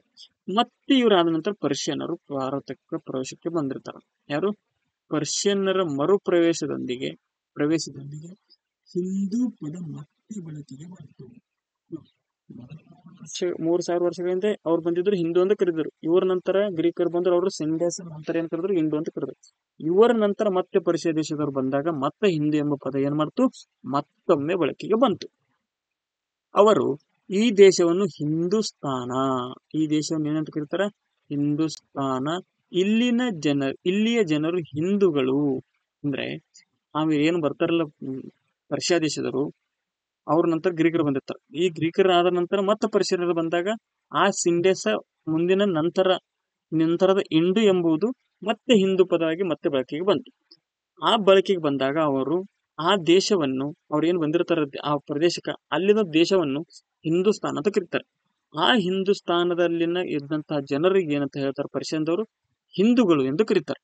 ಮತ್ತು ಆ ಹಿಂದೂಗಳು ಅಂತ ಕರೆದ ತಕ್ಷಣ ಅಷ್ಟಕ್ಕೆ ಸಮಾಧಾನ ಆಗಲ್ಲವರು, ಅಷ್ಟಕ್ಕೆ ಬಿಡಲ್ಲವರು. ಅಲ್ಲಿನ ವಾಸಿಸುತ್ತಿರುವ ಜನರಿಗೆ ಯಾವ ಧರ್ಮ ಅಂತ ಹೇಳ್ತಾರ? ಅವರು ಅಲ್ಲಿನ ಜನರನ್ನು ಹಿಂದೂ ಧರ್ಮ ಎಂದು ಕರೀತಾರ. ಯಾರು? ಪರ್ಷಿಯನರು. ನಮ್ಮ ದೇಶದೊಳಗೆ ಸಿಂಧೂ ನಾಗರಿಕತೆಯ ಜನರಿಗೆ ಮೊದಲ ಬಾರಿಗೆ ಹಿಂದೂ ಎಂದು ಪರ್ಷಿಯಾ ದೇಶದವರು ಹೆಸರು ಹೇಳ್ಬೇಕು. ಅವರು ಮತ್ತೆ ನಂತರ ಗ್ರೀಕರ ನಂತರ ಮತ್ತೆ ಹಿಂದೂಗಳು ಬಂದಾಗ, ಪರ್ಷಿಯನ್ರು ಬಂದಾಗ ಮತ್ತೆ ಹಿಂದೂ ಎಂಬ ಪದ ಬಳಕೆಗೆ ಬಂತು. ಅವರನ್ನ ನಾವು ಹಿಂದೂಗಳು ಅಂತ ಹೇಳ್ತಾರ. ಮತ್ತು ಅವರು ವಾಸಿಸುತ್ತಿರುವ ಪ್ರದೇಶವನ್ನು ಹಿಂದೂಸ್ತಾನ ಅಂತ ಹೇಳ್ತಾರ. ಆ ಜನರಿಗೆ ಯಾವ ಧರ್ಮದವರು ಅಂತ ಕೇಳಿದಾಗ ಯಾವ ಧರ್ಮದವರು ಅಂತ ಹೇಳ್ತಾರ? ಅವರು ಹಿಂದೂ ಧರ್ಮ ಎಂದು ಕರೀತಾರ. ಇವರ ನಂತರ ಮತ್ತೆ ಆಂಗ್ಲರು ಬರ್ತಾರ. ಯಾರ ನಂತರ? ಪರ್ಷಿಯರದ ನಂತರ ಮತ್ತೆ ಆಂಗ್ಲರ ಪ್ರಭಾವದೊಂದಿಗೆ ಈ ದೇಶ ಇಂಡಿಯಾ, ಯಾವುದು? ಇಂಡಿಯಾ ಮತ್ತು ಹಿಂದೂ ಧರ್ಮವನ್ನು ಹಿಂದೂಯಿಸಂ ಎನಿಸಿತು. ಮೊದಲು ಯಾರು ಬಂದ್ರು? ಪರ್ಷಿಯನರು ಬಂದ್ರು. ಬಂದೇನಂದ್ರು? ಹಿಂದೂ ಎಂದು ಕರೆದರು. ಇವರ ನಂತರ ಯಾರು ಬಂದ್ರು? ಪರ್ಷಿಯರ ನಂತರ ಗ್ರೀಕರು ಬಂದ್ರು. ಗ್ರೀಕರು ಹಿಂದೂ ಅವ್ರಿಗೆ ಏನಂತ ಹೇಳಿದ್ರು? ಅವರು ಹಿಂದೂ ಪದವನ್ನು ಏನಂತಂದ್ರು? ಸಿಂಡೇಸ್ ಅಂದ್ರು. ಸಿಂಡೇಸ್ ಅಂದಕ್ಕೆ ಅಷ್ಟಕ್ಕೆ ಸಮಾಧಾನ ಅದರನ್ನು ಕುಂತರು? ಇಲ್ಲ. ನಂತರ ಏನಂದ್ರು? ಇಂಡು ಅಂತ ಕರೆದ್ರು. ಇವರ ನಂತರ ಮತ್ತೆ ಯಾರು ಬಂದ್ರು? ಮತ್ತೆ ಪರ್ಷಿಯನ್ ಅವರೇ ಬಂದ್ರು. ಅವರು ಬಂದಾಗ ಈ ಸಿಂಡೇಸ್ ಮುಳುಗಿ ಹೋಗಿ ಅತ್ತ ಹಿಂದೂ ಪದವನ್ನು ಬಳಕೆಗೆ ಬಂತು. ಮತ್ತ ಅವರು ಆ ಪ್ರದೇಶವನ್ನು ಏನಂತ ಹೇಳ್ತಾರ, ಪರ್ಷಿಯನ್ನರು ಹಿಂದೂಸ್ತಾನ್ ಅಂತ ಹೇಳ್ತಾರೆ. ಪರ್ಷಿಯನ್ನರು ಆ ಹಿಂದೂಸ್ತಾನದಲ್ಲಿದ್ದಂತ ಜನರುಗಳನ್ನು ಹಿಂದೂಗಳು ಅಂತ ಹೇಳ್ತಾರ. ಅವರ ಧರ್ಮವನ್ನು ಧರ್ಮವೆಂದು ಕರೀತಾರ. ಇವರ ನಂತರ ಆಂಗ್ಲರ ಪ್ರಭಾವದಿಂದ ಪಾಶ್ಚಾತ್ಯರಿಗೆ ಈ ದೇಶ ಇಂಡಿಯಾ ಅಥವಾ ಹಿಂದೂ ಧರ್ಮವು ಹಿಂದೂಯಿಸಂ ಎನಿಸಿತು. ಹಿಂದೂಯಿಸಂ ಎನಿಸಿತು. ನೆಕ್ಸ್ಟ್ ನೋಡ್ರಿ, ಭಾರತದ ಅನನ್ಯತೆಯನ್ನು ಹೌದು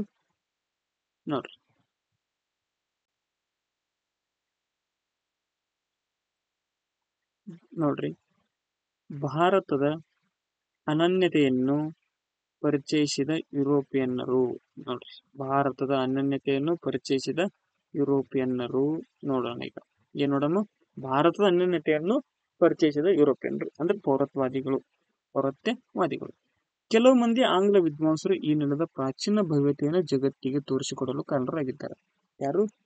ಕೆಲವು ಮಂದಿ ಆಂಗ್ಲ ವಿದ್ವಾಂಸರು ಈ ನೆಲದ ಪ್ರಾಚೀನ ಕೊಡುಗೆಗಳು ಅಥವಾ ಭವ್ಯತೆಗಳನ್ನು ಜಗತ್ತಿಗೆ ತೋರಿಸಿಕೊಡಲು ಕಾರಣರಾಗ್ಯಾರ. ಯಾರು? ಕೆಲವು ಮಂದಿ ಆಂಗ್ಲ ವಿದ್ವಾಂಸರು. ಯಾರು? ಆಂಗ್ಲ ವಿದ್ವಾಂಸರು ಈ ನೆಲದ ಪ್ರಾಚೀನ ಭವ್ಯತೆಯನ್ನು ಇಡೀ ಪ್ರಪಂಚಕ್ಕೆ ತೋರಿಸಿಕೊಡುವುದರಲ್ಲಿ ಪ್ರಮುಖ ಕಾರಣ ವಹಿಸಿಕೊಂಡ್ರು. ಯಾರು? ಆಂಗ್ಲ ವಿದ್ವಾಂಸರು. ಅಂಥವರೊಳಗ ಪ್ರಮುಖವಾಗಿ ವಿಲಿಯಂ ಜೋನ್ಸ್. ಯಾರು? William Jones. ಇದು ಸ್ಪರ್ಧಾತ್ಮಕ ಪರೀಕ್ಷೆಗಳಿಗೆ ಬಹಳ ಇಂಪಾರ್ಟೆಂಟ್ ಆಗ್ತದೆ. ಯಾವುದು? ವಿಲಿಯಂ ಜೋನ್ಸ್ ಅನ್ನೋದು. ಇವರೇ ಪ್ರಮುಖರು. ಯಾರು? ವಿಲಿಯಂ ಜೋನ್ಸ್ ಅವರು. ಇವರು ಏನಾಗಿದ್ರು ಅಂದ್ರ, ಇವರು ಸುಪ್ರೀಂ ಕೋರ್ಟಿನ ನ್ಯಾಯಾಧೀಶ. ಸಂಸ್ಕೃತ ಕಲಿತ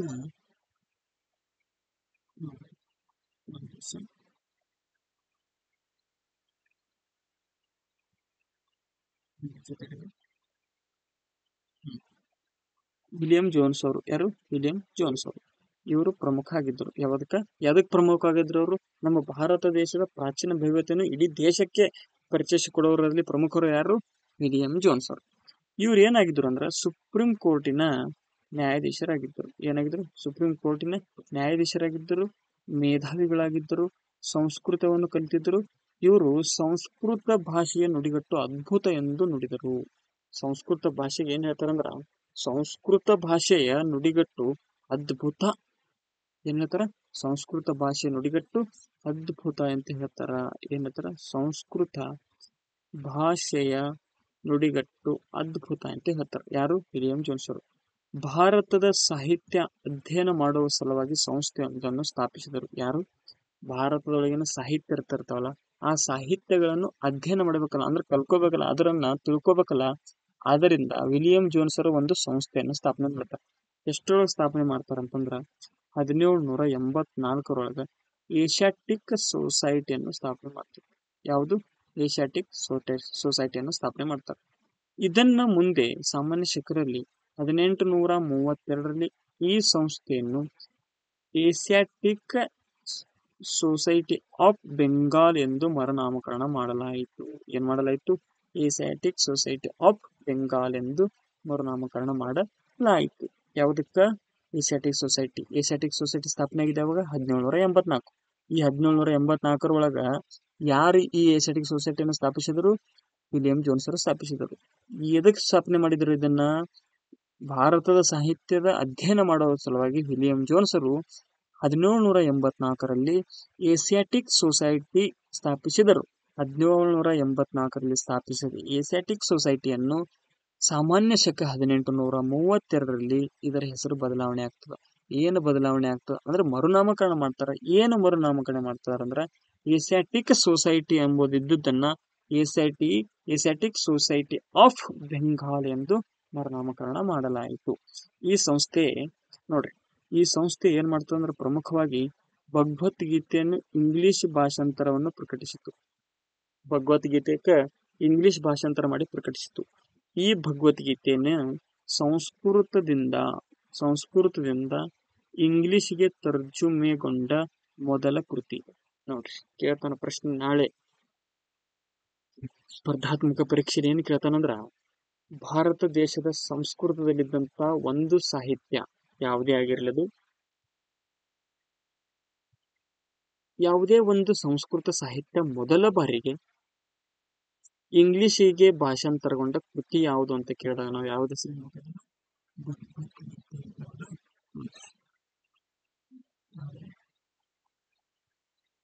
ಭಗವದ್ಗೀತೆ. ಇದು ಸಂಸ್ಕೃತದಿಂದ ಇಂಗ್ಲಿಷ್ಗೆ ಭಾಷಾಂತರಗೊಂಡ ಮೊದಲ ಕೃತಿ. ಈ ಕೃತಿಯನ್ನು ಭಾಷಾಂತರ ಮಾಡಿದ ಸಂಸ್ಥೆ ಯಾವುದು? Asiatic society. 1784 ಸ್ಥಾಪನೆಯಾಗಿತ್ತು. 1784 ಸ್ಥಾಪನೆ ಆದಂತ ಇದು 1832ರಲ್ಲಿ ಏಸಿಯಾಟಿಕ್ ಸೊಸೈಟಿ ಆಫ್ ಬೆಂಗಾಲ್ ಎಂದು ನಾಮಕರಣ ಮಾಡಲಾಯಿತು. ಈ ಸಂಸ್ಥೆಯೇ ಸಂಸ್ಕೃತದಿಂದ ಇದ್ದಂತಹ ಭಗವದ್ಗೀತೆಯು ಇಂಗ್ಲಿಷ್ಗೆ ತರ್ಜುಮೆ ಮಾಡ್ತದೆ. ಇದನ್ನೇ ಈ ಭಗವದ್ಗೀತೆಯೇ ಸಂಸ್ಕೃತದಿಂದ ಇಂಗ್ಲಿಷ್ಗೆ ಭಾಷಾಂತರಗೊಂಡ ಮೊದಲ ಕೃತಿ ಎಂದು ಹೇಳಲಾಗುತ್ತದೆ. ಇದು ಸಂಸ್ಕೃತದಿಂದ ತರ್ಜುಮೆಗೊಂಡ ಮೊದಲ ಕೃತಿ. ವಿಲಿಯಂ ಜೋನ್ಸ್ ಶಕುಂತಲಾ ಮುಂತಾದ ಸಂಸ್ಕೃತ ಕೃತಿಗಳನ್ನು ಇಂಗ್ಲಿಷ್ಗೆ ಸಿದ್ಧಗೊಳಿಸಿದರು. ಶಕುಂತಲಾ ಯಾರು ಬರಬೇಕು ಗೊತ್ತಾ ನಿಮಗೆ? ಕವಿಕುಲಗುರು ಕಾಳಿದಾಸರು ಬರೆದಿದ್ದಾರೆ. ಯಾವುದು? ಶಕುಂತಲಾ ಎಂಬುದು ಯಾರು ಬರ್ದಾರ? ಕವಿಕುಲಗುರು ಕಾಳಿದಾಸರು ಬರೆದಿದ್ದಾರೆ. ಕಾಳಿದಾಸ ಯಾರ ಆಸ್ಥಾನದಾಗಿದ್ದು ಗೊತ್ತಾ ನಿಮ್ಗ? ಗುಪ್ತ ಸಾಮ್ರಾಜ್ಯದಲ್ಲಿದ್ದ. ಇವನು ಬರೆದಂತ ಶಕುಂತಲಾ ಎಂಬ ಪುಸ್ತಕ ಅಥವಾ ಸಾಹಿತ್ಯವನ್ನು, ಸಂಸ್ಕೃತ ಕೃತಿಯನ್ನು ಇಂಗ್ಲಿಷ್ನಲ್ಲಿ ಸಿದ್ಧಗೊಳಿಸಿದರು. ಯಾರು? William Jones. ವಿಲಿಯಂ ಜೋನ್ಸ್ ಏನಾಗಿದ್ರು? ಮೇಧಾವಿಯಾಗಿದ್ದರು ಮತ್ತು ಇವರು ಸುಪ್ರೀಂ ಕೋರ್ಟಿನ ನ್ಯಾಯಾಧೀಶರಾಗಿದ್ದರು. ಸಂಸ್ಕೃತ ಕೂಡ ಇವರು ಕಲಿತಿದ್ರು. ಮುಂದೆ ನಮ್ಮ ಭಾರತದ ಸಾಹಿತ್ಯ ಫ್ರೆಂಚ್ ಮತ್ತು ಜರ್ಮನಿ ವಿದ್ವಾಂಸರು ಭಾರತೀಯ ಭಾಷೆ ಮತ್ತು ಸಂಸ್ಕೃತಿಯ ಅಧ್ಯಯನ ಮುಂದುವರಕ ಆರಂಭ ಮಾಡ್ತಾರೆ. ಯಾರು? ಫ್ರೆಂಚರು ಮತ್ತು ಜರ್ಮನಿಯ ವಿದ್ವಾಂಸರು ಭಾರತೀಯ ಭಾಷೆಯ ಸಾಹಿತ್ಯವನ್ನು ಅಧ್ಯಯನ ಮಾಡಕ್ಕೆ ಆರಂಭ ಮಾಡ್ತಾರೆ. ಯಾರು? ಫ್ರೆಂಚರು ಮತ್ತು ಜರ್ಮನಿ ವಿದ್ವಾಂಸರು. ನಂತರ ನೋಡ್ರಿ, ಪ್ರಾಚೀನ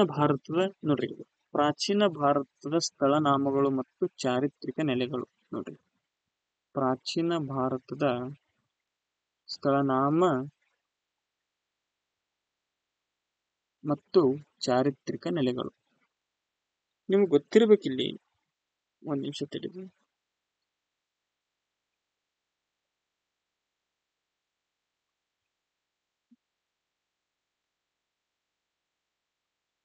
ಹಸ್ತಿನಾಪುರ ಐತ್ ನೋಡ್ರಿ, ಇಲ್ಲಿ ಹಸ್ತಿನಾಪುರ ಅಂತ ನೋಡ್ರಿ. ಇಲ್ಲಿ ನೋಡ್ರಿ, ಇಲ್ಲಿ ಒಂದ್ ನಿಮಿಷ ತಡ್ರಿ. ನೋಡ್ರಿ, ಇಲ್ಲಿ ಐತ್ ನೋಡ್ರಿ, ಇಲ್ಲಿ ಹಸ್ತಿನಾಪುರ. ಇಲ್ಲಿ ಹಸ್ತಿನಾಪುರ ಐತ್ ನೋಡಿ. ನೋಡ್ರಿ, ಒಂದ್ ನಿಮಿಷ ತಡ್ರಿ, ನಾವು ಕರೆಕ್ಟ್ ಆಗಿ ತೋರಿಸ್ತೀನಿ. ಇಲ್ಲಿ ಹಸ್ತಿನಾಪುರ ಒಂದು ಐತಿ. ಈ ಹಸ್ತಿನಾಪುರ ಸಲುವಾಗಿ ನಮ್ಮ ಭಾರತದೊಳಗ ರಾಮಾಯಣ ನಡೆದಿತ್ತಂತ. ಯಾವ್ದ್ರ ಬಗ್ಗೆ? ಈ ಹಸ್ತಿನಾಪುರ ಸಿಂಹಾಸನ ಸಲುವಾಗಿನೇ ಮಹಾಭಾರತ ನಡೆದಿತ್ತಂತ. ಅಲ್ಲಿ ಹಸ್ತಿನಾಪುರ ಎಲ್ಲಿ ಬರ್ತದೆ ಅಂದ್ರೆ ಇದು ಹರಿಯಾಣದೊಳಗೆ ಬರ್ತದೆ. ಎಲ್ಲಿ ಬರ್ತದೆ? ಹರಿಯಾಣದೊಳಗೆ ಬರ್ತದೆ. ಮತ್ತ ಇಲ್ಲಿ ನೋಡ್ರಿ, ಕೋಸಲ್ ಇದೊಂದು ಮಹಾಜನಪದ ಆಗಿತ್ತು.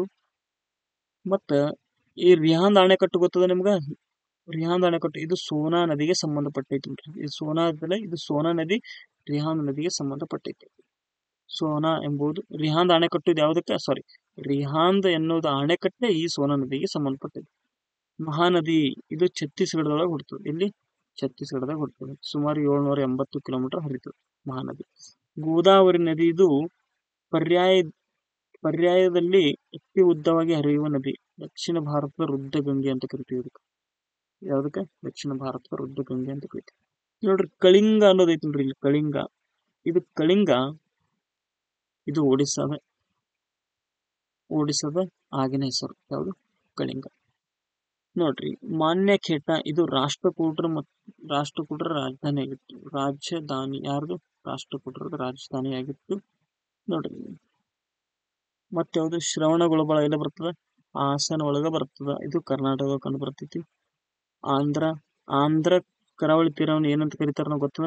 ಸರ್ಕಾರ ತೀರ ಅಂತ ಕರಿತೀವಿ. ಆಂಧ್ರ ಪ್ರದೇಶದ ಕರಾವಳಿ ತೀರವನ್ನು ನಾವು ಸರ್ಕಾರ ಎಂದು ಕರಿತೀವಿ. ನೋಡ್ರಿ, ಗುಪ್ತರ ಕಾಲಿನ ಪ್ರಸಿದ್ಧವಾದಂತಹ ಒಂದು ಬಂದರು ಯಾವುದು? ತಾಮ್ರಲಿಪ್ತಿ.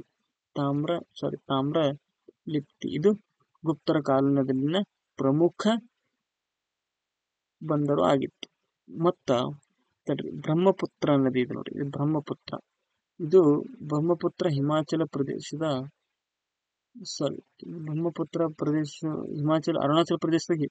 ಬ್ರಹ್ಮಪುತ್ರ ದಿಹಾಂಗ್ ಎಂದು ಕರೀತಾರೆ. ಏನಂತ ಕರೀತಾರೆ?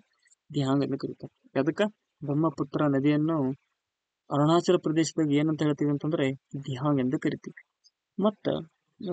ಮತ್ತಿನ್ನ ನೋಡ್ರಿ ವಿಶೇಷತೆ ಎಲ್ಲೋರ ಅಜಂತ ಇದು ಮಹಾರಾಷ್ಟ್ರದೊಳಗೆ ಕಂಡು ಬರ್ತಾವ.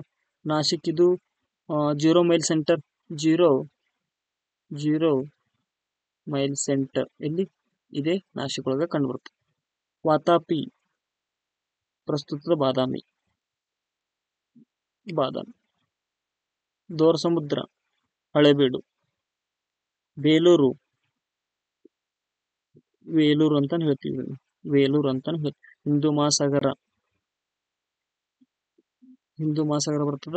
ಭಾರತದ ದಕ್ಷಿಣಕ್ಕೆ ಹಿಂದೂ ಮಹಾಸಾಗರ, ಮತ್ತ ಪೂರ್ವಕ್ಕ ಬಂಗಾಳ ಕೊಲ್ಲಿ, ಪಶ್ಚಿಮಕ್ಕ ಅರಬ್ಬಿ ಸಮುದ್ರ. ಅಂಡಮಾನ್ ನಿಕೋಬಾರ್ ಬಂಗಾಳ ಕೊಲ್ಲಿದಲ್ಲಿ ಕಂಡು ಬಂದರೆ ಅರಬ್ಬಿ ಸಮುದ್ರವಾಗ ಲಕ್ಷದ್ವೀಪ ಕಂಡು ಬರುತ್ತೆ. ಈ ಲಕ್ಷದ್ವೀಪ ಕೇರಳಕ್ಕ ಬಹಳ ಹತ್ತಿರ, ಅಂದ್ರೆ 250ರಿಂದ 300 ಕಿಲೋಮೀಟರ್ ಅಷ್ಟೇ ಡಿಫರೆನ್ಸ್. ಇದರಿಂದ ಕೇರಳಕ್ಕ ಮತ್ತು ಲಕ್ಷದ್ವೀಪಕ್ಕೆ ಎರಡು ಡಿಫರೆನ್ಸ್ ಐತಿ, 250ರಿಂದ 230 ಕಿಲೋಮೀಟರ್. ನೆಕ್ಸ್ಟ್ ನೋಡ್ರಿ ಮತ್ತು ಸರಸ್ವತಿ ನದಿ. ಇದು ವೇದ ಕಾಲದಿಂದ ಪ್ರಮುಖವಾದ ನದಿ. ಇಂದ್ರಪ್ರಸ್ಥ ಅಂದ್ರೆ ಏನು? ದೆಹಲಿ. ಮತ್ತು ನೋಡ್ರಿ ಮತ್ಯಾವುದು? ಆವಂತಿ ಉಜ್ಜಯಿನಿ.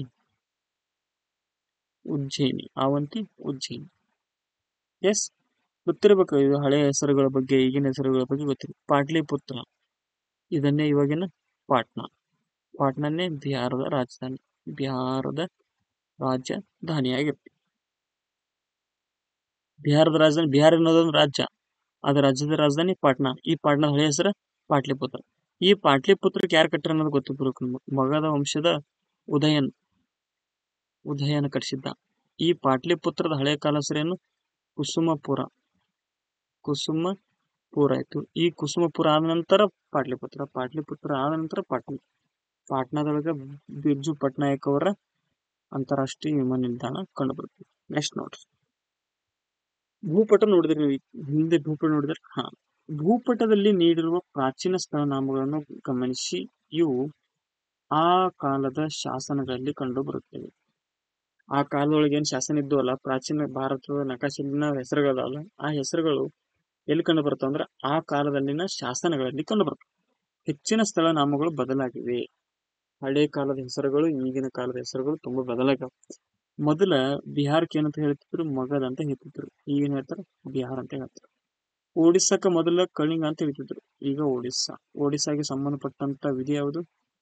ತಿದ್ದುಪಡಿ ಯಾವುದು? 96ನೇ ತಿದ್ದುಪಡಿ ಯಾವುದಕ್ಕೆ ಸಂಬಂಧಪಟ್ಟದಂದ್ರೆ ಅದು ಒಡಿಸ್ಸಾಕ್ಕೆ ಸಂಬಂಧಪಟ್ಟಿದೆ. ಕೇರಳ ಅನ್ನೋದೈತಿಲ್ಲ, ಈಗಿನ ಕೇರಳ ಮೊದಲಿನ ಚೇರ ಆಗಿತ್ತು. ಇವತ್ತಿನ ದೆಹಲಿ ಮೊದಲಿನ ಇಂದ್ರಪ್ರಸ್ಥ ಅಂತ ಹೇಳ್ತಿದ್ರು. ಇವತ್ತಿನ ಪ್ರಯಾಗ್ರಾಜ ಅವತ್ತಿನ ಅಲಹಾಬಾದ್, ಇವತ್ತಿನ ಪ್ರಯಾಗ್ರಾಜ. ಇಂದಿಗೂ ಉಳಿದುಕೊಂಡಿವೆ. ಆದರೆ ಇನ್ನೂ ಕೆಲವು ಹೆಸರುಗಳು ಬದಲಾವಣೆ ಮಾಡಲಾಗುತ್ತಿದೆ ಮತ್ತು ಬದಲಾವಣೆ ಮಾಡುವ ಪ್ರೊಸೆಸ್ ಹಂತದಲ್ಲಿ ಇದಾವೆ. ಉದಾಹರಣೆ ಕಾಶ್ಮೀರ, ಕಾಶ್ಮೀರದ ಕೂಡ ಇನ್ನ ಹೆಸರು ಚೇಂಜ್ ಮಾಡಬೇಕು. ನೇಪಾಳದ್ದು ಕೈಲಾಸ. ಕುರುಕ್ಷೇತ್ರ ಎಲ್ಲಿ ಕಂಡು ಬರ್ತದೆ? ಹರಿಯಾಣ. ಅಯೋಧ್ಯ ಆಲ್ರೆಡಿ ಹೆಸರು ಚೇಂಜ್ ಆಗಿದೆ. ಇದರ ಅಯೋಧ್ಯ ಹಳೆಯ ಹೆಸರು ಏನು? ಫೈಜಾಬಾದ್.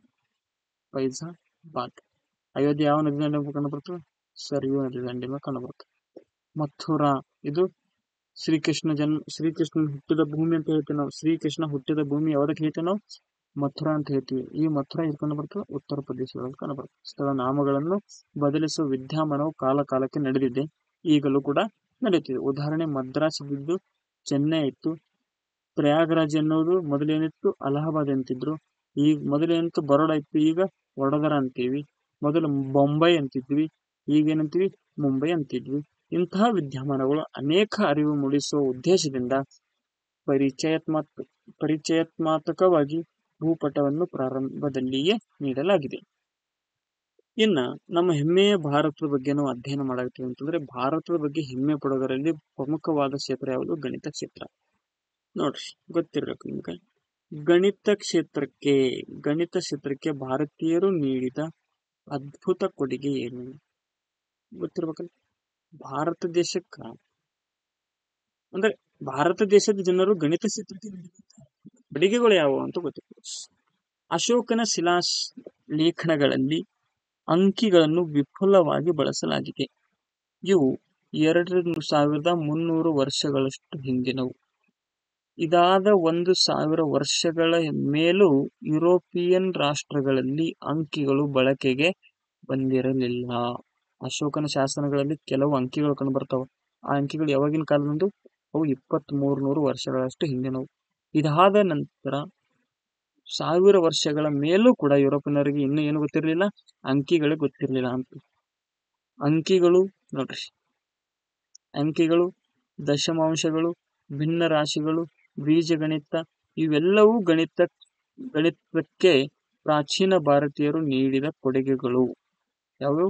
ಅಂಕಿಗಳು, ದಶಮಾಂಶ, ಭಿನ್ನರಾಶಿ, ಬೀಜಗಣಿತ ಇವೆಲ್ಲವೂ ಗಣಿತಕ್ಕೆ ಪ್ರಾಚೀನ ಭಾರತೀಯರು ನೀಡಿದ ಕೊಡುಗೆಗಳು. ಶೂನ್ಯ ಯಾರು ಹೇಳಿದ್ರೆ ಗೊತ್ತ? ಕಂಡಿಡಿದ ಗೊತ್ತ? ಬ್ರಹ್ಮಗುಪ್ತ. ಈ ಬ್ರಹ್ಮಗುಪ್ತನ್ನೇ ಭಾರತ ಐನ್ಸ್ಟೀನ್ ಅಂತ ಕರಿತೀವಿ. ಏನಂತ ಕರಿತೀವಿ? ಐನ್ಸ್ಟೀನ್ ಅಂತ ಕರಿತೀವಿ. ಭಾರತ ಐನ್ಸ್ಟೀನ್ ಯಾರು? ಬ್ರಹ್ಮಗುಪ್ತ. ಈ ಬ್ರಹ್ಮಗುಪ್ತನೇ ಸೊನ್ನೆಯನ್ನು ಅಥವಾ ಶೂನ್ಯನ್ನು ಕಂಡುಹಿಡಿದಿದ್ದ. ನೋಡ್ರಿ, ಮೊದಲು ಒಂದು ಸಂಖ್ಯಾ ಸೂಚಕವಾಗಿ ಬಳಸುವ ಶೂನ್ಯ ಅಥವಾ ಸೊನ್ನೆಯನ್ನು ಮೊಟ್ಟ ಮೊದಲು ಒಂದು ಸಂಖ್ಯಾ ಸೂಚಕವಾಗಿ ಬಳಸಿದ ಕೀರ್ತಿ ಭಾರತೀಯರಿಗೆ ಸಲ್ಲುತ್ತದೆ. ಅಂದ್ರೆ ಭಾರತದವರೇ ಕಂಡುಹಿಡಿದರೆ ಭಾರತದವರೇ ಬಳಸ್ಯಾರ. ಸೊನ್ನೆಯ ಬಳಕೆಯಿಂದ ಲೆಕ್ಕಾಚಾರದ ತೊಡಕು ಬಗೆಹರಿಸಬಹುದು. ನೋಡ್ರಿ, ಒಂದೇ ಇಟ್ಟಂದ್ರೆ ಇದು ಬದೇ ಒಂದಾಗ್ತದೆ. ಇದೊಂದು 0 ಇಟ್ಟಂದ್ರೆ 10 ಆಗ್ತದೆ. ಈ 10ಕ್ಕೆ ಇನ್ನೊಂದು 0 ಇಟ್ಟಂದ್ರೆ 100 ಆಗ್ತದೆ. ಈ 100ಕ್ಕೆ ಇನ್ನೊಂದು 0 ಇಟ್ಟಂದ್ರೆ 1000 ಆಗ್ತದೆ. ಈ ಸೊನ್ನೆದು ಬಹಳ ಅಂದ್ರೆ ಬಹಳ ತೊಡಕುಗಳು, ಲೆಕ್ಕಾಚಾರದ ತೊಡಕುಗಳನ್ನು ಬಗೆಹರಿಸಕ್ಕೆ ನಮಗೆ ಸಾಧ್ಯ ಆಗೈತಿ. ಭೂಮಿ ಗುಂಡಾಗ್ಯದ. ಭೂಮಿ ಏನಾಗಿದೆ? ಗುಂಡಾಗಿದೆ. ಸೂರ್ಯನ ಸುತ್ತ ಭೂಮಿ ಪರಿಭ್ರಮಿಸುತ್ತದೆ. ನೋಡ್ರಿ, ಭೂಮಿ ಗುಂಡಾಗ್ಯದಂತ, ಸೂರ್ಯನ ಸುತ್ತ ಭೂಮಿ ಪರಿಭ್ರಮಿಸುತ್ತದೆ ಅಂತ ಹೇಳಿದವರು ಯಾರು? ಮೊದಲು ಭಾರತೀಯ ವಿಜ್ಞಾನಿ ಆರ್ಯಭಟ ಹೇಳ್ತಾನೆ. ಭೂಮಿ ದುಂಡಾಗಿದೆ, ಸೂರ್ಯನ ಸುತ್ತ ಭೂಮಿ ಪರಿಭ್ರಮಿಸುತ್ತದೆ ಎಂದು ಭಾರತೀಯ ವಿಜ್ಞಾನಿ ಆರ್ಯಭಟ ತೋರಿಸಿಕೊಟ್ಟನು. ಭಾರತೀಯ ವಿಜ್ಞಾನದಲ್ಲಿ ಈ ವಾದ್ಯವನ್ನು ಎತ್ತಿ ಹಿಡಿದ ಕೀರ್ತಿ ಸಲ್ಲುವುದು ಕೋಪರ್ನಿಕಸ್. ಸೌರಕೇಂದ್ರ ಸಿದ್ಧಾಂತದ ಪಿತಾಮಹ ಅಂತ ಕರಿತೀವಿ. ಸೌರಕೇಂದ್ರ ಸಿದ್ಧಾಂತ ಪಿತಾಮಹ ಯಾರು? ಈ ಕೋಪರ್ನಿಕಸ್ ಎಂಬಾತನಿಗೆ ಇವನಿಗೆ ಸಲ್ತದ. ನೋಡ್ರಿ, ಇವನಿಗೆ 10 ಶತಮಾನದ ಹಿಂದಿನವನು ಯಾರು? ಕೋಪರ್ನಿಕಸ್. ಯಾರಕ್ಕಿಂತ? ಈ ಆರ್ಯಭಟ ಹೇಳ್ತಾನ ಭೂಮಿ ದುಂಡಾಗಿದೆ, ಸೂರ್ಯನ ಸುತ್ತ ಭೂಮಿ ಪರಿಭ್ರಮಿಸುತ್ತದೆ ಅಂತ ಹೇಳ್ತಾನೆ. ಯಾರು? ಆರ್ಯಭಟ ಹೇಳ್ತಾನೆ. ಇದನ್ನು ಎತ್ತಿ ಹಿಡಿದವರು ಯಾರು? ಕೋಪರ್ನಿಕಸ್. ಈ ಕೋಪರ್ನಿಕಸ್ ಸುಮಾರು 10 ಶತಮಾನಗಳ ಹಿಂದಿನವ. ಯಾರು? ಆರ್ಯಭಟ. ಯಾರಿಗಿಂತ? ಕೋಪರ್ನಿಕಸ್ನಕ್ಕಿಂತ 10 ಶತಮಾನಗಳ ಹಿಂದಿನವರು ಯಾರು? ಆರ್ಯಭಟ ಆಗಿದ್ದ. ಯಾರು? ಆರ್ಯಭಟ. ಭಾರತೀಯ ನಾವಿಕರಿಗಾಗಿ ರೇಖಾಂಶ ನಕ್ಷೆಯನ್ನು ಉಜ್ಜಯಿನಿಯಲ್ಲಿ ಸಿದ್ಧಗೊಳಿಸಿದರು. ಎಲ್ಲಿ? ಭಾರತೀಯ ನಾವಿಕರಿಗಾಗಿ ರೇಖಾಂಶ ನಕ್ಷೆಯನ್ನು ಎಲ್ಲಿ ಸಿದ್ಧಗೊಳಿಸಿದ್ರು? ಉಜ್ಜಯಿನಿ. ಈ ಉಜ್ಜಯಿನಿಯಲ್ಲಿ ಕಂಡು ಬರ್ತದೆ ರೀ. ಉಜ್ಜಯಿನಿಯಲ್ಲಿ ಕಂಡು ಬರ್ತದೆ. ಉಜ್ಜಯಿನಿ ಕಂಡು ಬರೋದು ಮಧ್ಯಪ್ರದೇಶದಲ್ಲಿ ಕಂಡು ಬರುತ್ತದೆ. ನೋಡ್ರಿ, ಇನ್ನಿತರು ನೀಡಿದಂತ ಕ್ಷೇತ್ರಗಳ ನೋಡ್ರಿ, ಇನ್ನಿತರು ಒಂದ್ ನಿಮಿಷ ನೋಡ್ರಿ. ಭಾರತೀಯರ ಇನ್ನಷ್ಟು ಕೊಡುಗೆಗಳ ಕುರಿತು ಅಭಿಪ್ರಾಯಗಳು ನೋಡ್ರಿ ಇಲ್ಲದ ನೋಡ್ರಿ. ಭಾರತೀಯ ಕುರಿತು ಅಭಿಪ್ರಾಯಗಳು, ಇನ್ನಿತರ ಕ್ಷೇತ್ರಗಳ ಬಗ್ಗೆ ನೀಡಿದಂತ ಕೊಡುಗೆಗಳು ನೋಡ್ರಿ. ಪೈಥಾಗೋರಸ್ ಪ್ರಮೇಯ ನೀವೆಲ್ಲರೂ ನೋಡಿರಬಹುದು ಹೈಸ್ಕೂಲ್ ಇದ್ದಾಗ. ಪೈಥಾಗೋರಸನ ಪ್ರಮೇಯ. ಪೈಥಾಗೋರಸನ ಪ್ರಖ್ಯಾತ ಪ್ರಮೇಯವನ್ನು ಆತನಿಗಿಂತ 2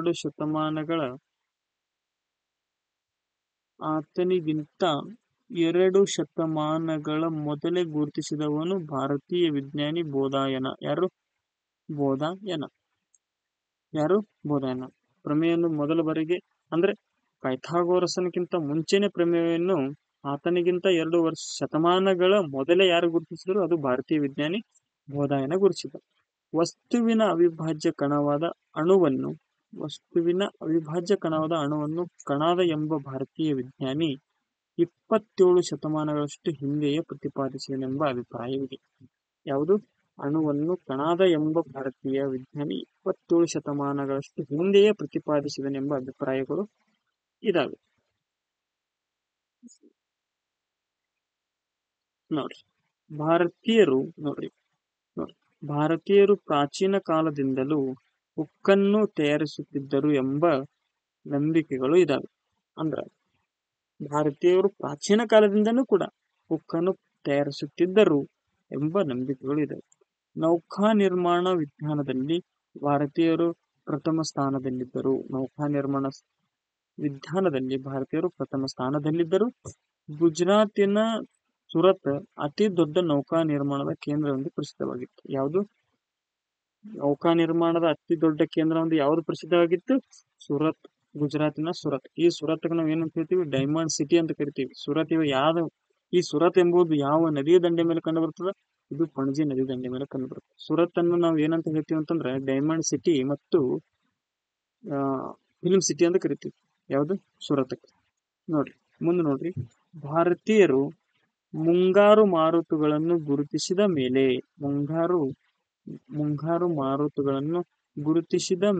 ಪ್ರಪಂಚದಲ್ಲಿ ನೌಕಾಯಾನದ ವೇಗ ಹೆಚ್ಚಿತು. ಭಾರತ ದೇಶದವರೇ ಮುಂಗಾರು ಮಾರುತಗಳನ್ನು ಗುರುತಿಸಿದ ಮ್ಯಾಗ ಪ್ರಪಂಚದೊಳಗೆ ಏನಾಯ್ತು? ನೌಕಾಯಾನದ ವೇಗ ಹೆಚ್ಚಿತು. ಯೋಗಶಾಸ್ತ್ರ ಮತ್ತು ಸಂಸ್ಕೃತವೂ ಕೂಡ ಭಾರತೀಯರ ಕೊಡುಗೆಗಳಾಗಿವೆ. ಯೋಗಶಾಸ್ತ್ರ ಮತ್ತು ಬಿ.ಕೆ. ಅಯ್ಯಂಗಾರ್ ಗೊತ್ತಿಲ್ಲ? ಬಿ.ಕೆ. ಅಯ್ಯಂಗಾರ್ ಇವರು ಯೋಗಕ್ಕೆ ಸಂಬಂಧಪಟ್ಟವರು. ಆಧುನಿಕ ಯೋಗಶಾಸ್ತ್ರದ ಪಿತಾಮಹ ಅಂತ ಕರಿತೀವಿ. ಯಾರಿಗೆ? ಬಿ.ಕೆ. ಅಯ್ಯಂಗಾರ್ ಅವರಿಗೆ ನಾವು ಏನಂತ ಹೇಳ್ತೀವಿ? ಆಧುನಿಕ ಯೋಗಶಾಸ್ತ್ರದ ಪಿತಾಮಹ ಅಂತ ಹೇಳ್ತೀವಿ. ಇವರು ನೋಡ್ರಿ, ಅದೇ ಯೋಗಶಾಸ್ತ್ರ ಮತ್ತು ಸಂಸ್ಕೃತವು ಕೂಡ ಭಾರತೀಯರ ಕೊಡುಗೆಯಾಗಿದೆ ಎಂದು ಹೇಳಲಾಗ್ತದ. ಇಲ್ಲಿ ನೋಡ್ರಿ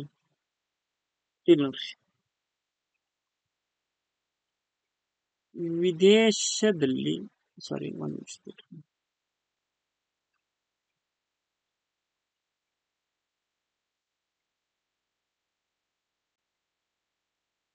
ವಿದೇಶದಲ್ಲಿ ಭಾರತೀಯರ ಸಂಸ್ಕೃತಿಯ ಪ್ರಭಾವ. ಭಾರತದ ಸಂಸ್ಕೃತಿಯು ವಿದೇಶದಲ್ಲಿನ ಪ್ರಭಾವ ಹೆಂಗೈತು? ವಿದೇಶದೊಳಗ ಪ್ರಭಾವ ಹೆಂಗ ಬೀರ್ತು ಭಾರತ ಸಂಸ್ಕೃತಿ ಅಂತ ನೋಡಿ. ಸಾಗರಯಾನದಲ್ಲಿ ಭಾರತೀಯರು ಎತ್ತಿದ ಕೈಯಾಗಿದ್ರು ಮತ್ತು ನಿಷ್ಠಾವಂತರು ಕೂಡ ಆಗಿದ್ರು. ಸಾಗರಯಾನದಲ್ಲಿ ಭಾರತೀಯರು ನಿಷ್ಠಾತರು. ಸಾಂಸ್ಕೃತಿಕ ವಿನಿಮಯಗಳು ದೇಶಗಳ ನಡುವೆ ನಡೆಯುತ್ತಿದ್ದವು. ಏನ್ ನಡೀತಿದ್ದವು? ಸಾಂಸ್ಕೃತಿಕ ವಿನಿಮಯಗಳು ದೇಶಗಳ ನಡುವೆ ನಡೆಯುತ್ತಿದ್ದವು. ಬೌದ್ಧ ಮತ ಭಾರತದ ಗಡಿಯಾಚೆಗೆ Afghanistan, Tibet, Mongolia, China, Korea, ಜಪಾನ್ಗಳಲ್ಲಿ ವ್ಯಾಪಿಸಿತು. ಶ್ರೀಲಂಕಾ ಬೌದ್ಧ ಮತವನ್ನು ಸ್ವೀಕರಿಸಿತು. ಜಗತ್ತಿನ ಅತಿ ಎತ್ತರದ ಬುದ್ಧನ ಮೂರ್ತಿ ಅಫ್ಘಾನಿಸ್ತಾನದ ಬಾವಿಯಾನ ಎಂಬಲ್ಲಿ ಇತ್ತು. ಎಲ್ಲಿತ್ರಿ? ಪ್ರಪಂಚದಲ್ಲಿಯೇ ಅತಿ ದೊಡ್ಡ ಬುದ್ಧನ ಮೂರ್ತಿ ಎಲ್ಲಿದಂದ್ರ ಅಫ್ಘಾನಿಸ್ತಾನದ ಬಾವಿಯಾನದಲ್ಲಿ ಎಂಬಲ್ಲಿ ಇತ್ತು ಎಂದರೆ ನಿಮಗೆ ಇದು ಆಶ್ಚರ್ಯ ಆಗುತ್ತದಲ್ಲ. ಯಾಕ? ಬೌದ್ಧ ಧರ್ಮ ಭಾರತ ಅತಿ ಹೆಚ್ಚು ಜನಪ್ರಿಯ. ಇಂಥ ಭಾರತದ ಬೌದ್ಧ ಧರ್ಮದ ಸ್ಥಾಪಕ ಬುದ್ಧನ ಮೂರ್ತಿ ಪ್ರಪಂಚದಲ್ಲಿ ಅತಿ ದೊಡ್ಡದು ಎಲ್ಲಿದೆ ಅಂತಂದ್ರೆ ಅದೆಲ್ಲದ ಅಫ್ಘಾನಿಸ್ತಾನದ ಬಾವಿಯಾನದೊಳಗ ಆದ ಎಂಬುದು ನಮಗೆ ಇದು ಅಚ್ಚರಿಯ ಸಂಗತಿಯಾಗಿದೆ. ಬೌದ್ಧ ಮತ ಮತ್ತು ಹಿಂದೂ ಸಂಸ್ಕೃತಿಯ ದಕ್ಷಿಣ ಏಷ್ಯಾದ ವಿವಿಧ ದೇಶಗಳಿಗೆ ಹಬ್ಬಿತು. ಎಲ್ಲಿ? ದಕ್ಷಿಣ ಏಷ್ಯಾದ ವಿವಿಧ ದೇಶಗಳಲ್ಲಿ ಬೌದ್ಧ ಮತ್ತು ಹಿಂದೂ ಸಂಸ್ಕೃತಿಯು ಹಬ್ಬಿತು. ಕಾಂಬೋಡಿಯಾದ ಅಂಕೋರ್ ವಾಟ್ ಎಂಬಲ್ಲಿ ಭವ್ಯ ಹಿಂದೂ ದೇವಾಲಯವು ಜಗತ್ತಿನ ಶ್ರೇಷ್ಠ ವಾಸ್ತುಶಿಲ್ಪಗಳಲ್ಲೊಂದು. ಜಗತ್ತಿನ ಶ್ರೇಷ್ಠ ವಾಸ್ತುಶಿಲ್ಪಗಳಲ್ಲೊಂದು ಕೂಡ ಒಂದು ಹಿಂದೂ ದೇವಾಲಯ ಕಂಡುಬರ್ತದೆ. ಅದು ಯಾವ ದೇವಾಲಯ? ಕಾಂಬೋಡಿಯಾದ ಅಂಕೋರ್ ವಾಟ್ ದೇವಾಲಯ. ಈ ಅಂಕೋರ್ ವಾಟ್ ದೇವಾಲಯ ಯಾರನ್ನ ಪೂಜನೆ ಮಾಡ್ತಾರ ಅಂತಂದ್ರ ವಿಷ್ಣುವಿಗೆ ಪೂಜನೆ ಮಾಡ್ತಾರೆ. ಯಾರಿಗ್ರಿ? ವಿಷ್ಣುಗೆ ಪೂಜೆ ಮಾಡ್ತಾರೆ. ಎಲ್ಲಿ? ಅಂಕೋರ್ ವಾಟ್ ದೇವಾಲಯದೊಳಗ. ಇದು ಭವ್ಯ ಹಿಂದೂ ದೇವಾಲಯವು ಜಗತ್ತಿನ ಶ್ರೇಷ್ಠ ವಾಸ್ತು ಶಿಲ್ಪಗಳಲ್ಲಿ ಒಂದಾಗಿದೆ. ಜಾವಾದ ಬೋರ್ ಬೋದೂರ್ ಎಂಬಲ್ಲಿ ಜಗತ್ ಪ್ರಸಿದ್ಧ ಬೃಹತ್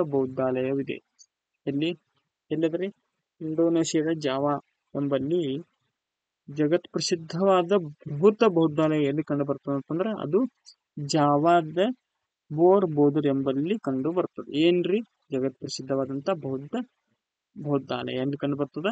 ಜಾವಾ ದೇಶದ ಬೋರ್ ಬೋಧರ್ ಎಂಬಲ್ಲಿ ಕಂಡು ಬರ್ತದೆ. ನೋಡ್ರಿ ಇಲ್ಲಿ ಐತೆ ನೋಡ್ರಿ, ಅಂಕೋರ್ ವಾಟ ಹಿಂದೂ ದೇವಾಲಯ. ಯಾರಿಗೆ ಪೂಜೆ ಮಾಡ್ತಾರ ಅಂತ ಹೇಳದಲ್ಲ, ಇಲ್ಲಿ ವಿಷ್ಣುವಿಗೆ ಪೂಜೆ ಮಾಡ್ತಾರ. ಇಲ್ಲಿ ಕಾಂಬೋಡಿಯಾದ ಅಂಕೋರ್ ವಾಟ ಎಂಬಲ್ಲಿ. ಇವೆರಡೂ ಕೂಡ ವಿಶ್ವ ಪರಂಪರೆಗೆ ಸೇರಿದ ತಾಣಗಳಾಗಿವೆ. ಯಾವ್ಯಾವ? ಒಂದು ಅಂಕೋರ್ ಕೋಟ ಹಿಂದೂ ದೇವಾಲಯ, ಇನ್ನೊಂದು ಜಾವಾದ ಬೋರ್ ಬೋಧರ್ನ ಬೌದ್ಧಾಲಯ. ಇವೆರಡೂ ಕೂಡ ವಿಶ್ವ ಪರಂಪರೆಗೆ ಸೇರಿದ ತಾಣಗಳಾಗಿವೆ. ಆಗ್ನೇಯ ಏಷ್ಯಾದಲ್ಲಿ ಭಾರತೀಯ ಸಂಸ್ಕೃತಿಯು 9 ಶತಮಾನಗಳ ಕಾಲ ಅಲ್ಲಿಯ ಜನಜೀವನವನ್ನು ಬೆಳಗಿತು. ಎಲ್ರಿ? ಆಗ್ನೇಯ ಏಷ್ಯಾದೊಳಗ ಭಾರತೀಯ ಸಂಸ್ಕೃತಿಯು ಸುಮಾರು 9 ಶತಮಾನಗಳ ಕಾಲ ಅಲ್ಲಿಯ ಜನಜೀವನವನ್ನು ಬೆಳಗಿತು. ನೃತ್ಯಗಳಲ್ಲಿ, ಹಾಡುಗಳಲ್ಲಿ ರಾಮಾಯಣ ಮತ್ತು ಮಹಾಭಾರತದ ಕಥೆಗಳು ಇಂದಿಗೂ ಅಲ್ಲಿ ಜೀವಂತಗಳಾಗಿವೆ. ಎಲ್ರಿ? ಅಫ್ಘಾನಿಸ್ತಾನ ಆಗಲಿ ಅಥವಾ ಕಾಂಬೋಡಿಯಾದೊಳಗಲ್ಲಿ ಭಾರತೀಯ ಸಂಸ್ಕೃತಿಯು ಸುಮಾರು 9 ಶತಮಾನಗಳ ಕಾಲ ಅಲ್ಲಿ ಏನಾಗಿದೆ? ಜನಜೀವನವನ್ನು ಬೆಳಗಿತ್ತು. ಆದ್ದರಿಂದ ಇವತ್ತಿನವರೆಗೂ ನೃತ್ಯಗಳಲ್ಲಿ, ಹಾಡುಗಳಲ್ಲಿ ರಾಮಾಯಣ ಮತ್ತು ಮಹಾಭಾರತ ಕಥೆಗಳು ಇಂದಿಗೂ ಅಲ್ಲಿ ಜೀವಂತವಾಗಿದ್ದಾವೆ. ನೆಕ್ಸ್ಟ್ ನೋಡ್ರಿ ಏನದ? ಆಚಾರ್ಯ ದೇವೋಭವ. ಕೆಲವು ಸಾರ್ವಕಾಲಿಕ ಭಾರತೀಯ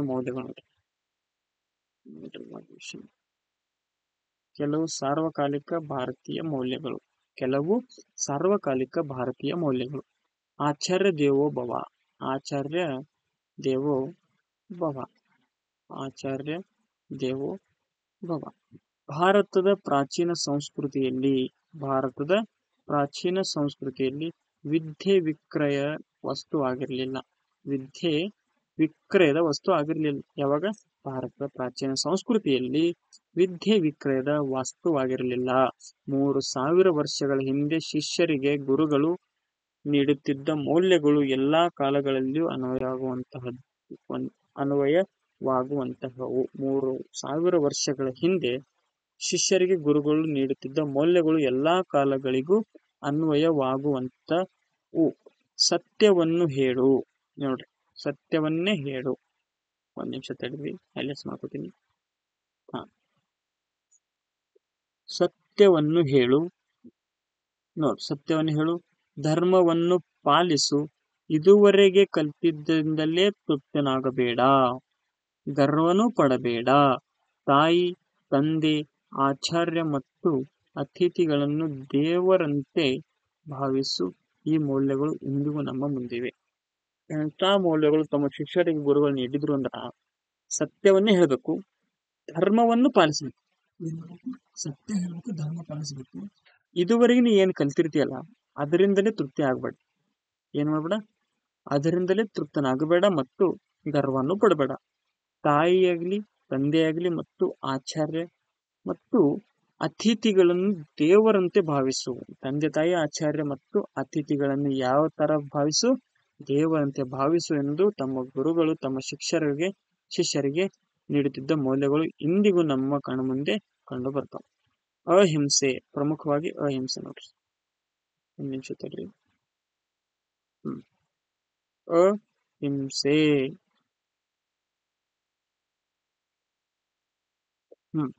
ಅಹಿಂಸೆ ನೋಡ್ರಿ, ಅಹಿಂಸೆ ಐತಿನ. ಜಗತ್ತಿನ ಅಹಿಂಸೆಯ ಶ್ರೇಷ್ಠತಮ ಪ್ರತಿಪಾದಕರು ಭಾರತೀಯರು. ಜಗತ್ತಿನೊಳಗೆ ಅಹಿಂಸೆಯಿಂದ ದೂರ ಇದ್ದವರು, ಅಹಿಂಸೆಗೆ ಹತ್ತಿರವಾಗಿದ್ದವರು, ಪ್ರಮುಖವಾದ ಇವರು ಯಾರು ಜಗತ್ತಿನೊಳಗೆ ಅಂತಂದ್ರೆ ಅದು ಯಾರು? ಭಾರತೀಯರು. ಬೌದ್ಧ, ಜೈನ ಧರ್ಮಗಳು ಸಹ ಅಹಿಂಸೆಗೆ ಪ್ರತಿಪಾದಿಸಿದವು. ಈ ಅಹಿಂಸಾ ತತ್ವವನ್ನೇ ಮಹಾತ್ಮ ಗಾಂಧೀಜಿಯವರು ಪ್ರಬಲ ಅಸ್ತ್ರವನ್ನಾಗಿ ಮಾಡಿಕೊಂಡು ನಮಗೆ ಸ್ವಾತಂತ್ರ್ಯವನ್ನು ತಂದುಕೊಟ್ಟಿರುವುದು ಗಮನಿಸಬಹುದು. ಅಂದ್ರ ಅಹಿಂಸೆಗೆ ಅತಿ ಹತ್ತಿರವಾಗಿದ್ದವ್ರು ಯಾರು? ಜಗತ್ತಿನೊಳಗೆ ಅತಿ ಹತ್ತಿರವಾಗಿದ್ದವ್ರು ಯಾರು? ಭಾರತ ದೇಶದವರು. ಹಿಂಸೆ ಮಾಡ್ತಿರ್ಲಿಲ್ಲ ನಮ್ಮ ಭಾರತೀಯರು. ಹಿಂಸೆ ಏನಾರು ಮಾಡಿದಿದ್ರೆ ನಾವು ಬ್ರಿಟಿಷರು ನಮ್ಮ ಭಾರತ ದೇಶವನ್ನು 250 ವರ್ಷಗಳಷ್ಟು ಆಳುವ ಅವಶ್ಯಕತೆನೇ ಇರಲಿಲ್ಲ. ಹಿಂಸೆಗೆ ಅವರಪ್ಪ. ನಾವು ಯಾಕಷ್ಟು ಹಿಂಸೆ ಮಾಡಲಿಲ್ಲ ಅಂತಂದ್ರೆ ನಮ್ಮ ದೇಶದ ಜನರು ಅಹಿಂಸೆಗೆ ಅತಿ ಹೆಚ್ಚು ಒತ್ತು ಕೊಡುವುದರಿಂದ ನಮ್ಮ ದೇಶದ ಜನರು ಹಿಂಸೆಗೆ ಒತ್ತು ಕೊಡ್ಲಿಕ್ಕೆ ಕಾರಣ ಬ್ರಿಟಿಷರು ನಮ್ಮ ಭಾರತ ದೇಶವನ್ನು 250ಕ್ಕೂ ಹೆಚ್ಚು ದೇಶ 250ಕ್ಕೂ ಹೆಚ್ಚು ವರ್ಷಗಳನ್ನು ಭಾರತದ ಆಳಕ್ಕ ಆರಂಭ ಮಾಡಿದ್ರು. ಬೌದ್ಧ ಜೈನ ಧರ್ಮಗಳು ಸಹ ಅಹಿಂಸೆಯನ್ನು ಪ್ರತಿಪಾದಿಸಿದವು. ಈ ಅಹಿಂಸಾ ತತ್ವವನ್ನೇ ಮಹಾತ್ಮ ಗಾಂಧೀಜಿಯವರು ಪ್ರಬಲ ಅಸ್ತ್ರವನ್ನಾಗಿ ಮಾಡಿಕೊಂಡು ನಮಗೆ ಸ್ವಾತಂತ್ರ್ಯವನ್ನು ತಂದುಕೊಟ್ಟಿರುವುದು ಗಮನಿಸಬಹುದು. ನೋಡ್ರಿ, ಈಗ ನೆಕ್ಸ್ಟ್ ನೋಡ್ರಿ, ಒಂದ್ ನಿಮಿಷ, ನೆಕ್ಸ್ಟ್ ನೋಡ್ರಿ, ನೆಕ್ಸ್ಟ್ ನೋಡ್ರಿ, ಎಲ್ಲ ಜನರು ಸುಖಿಗಳಾಗಲಿ, ಸುಖಿಗಳಾಗಲಿ, ಸುಖಿಗಳು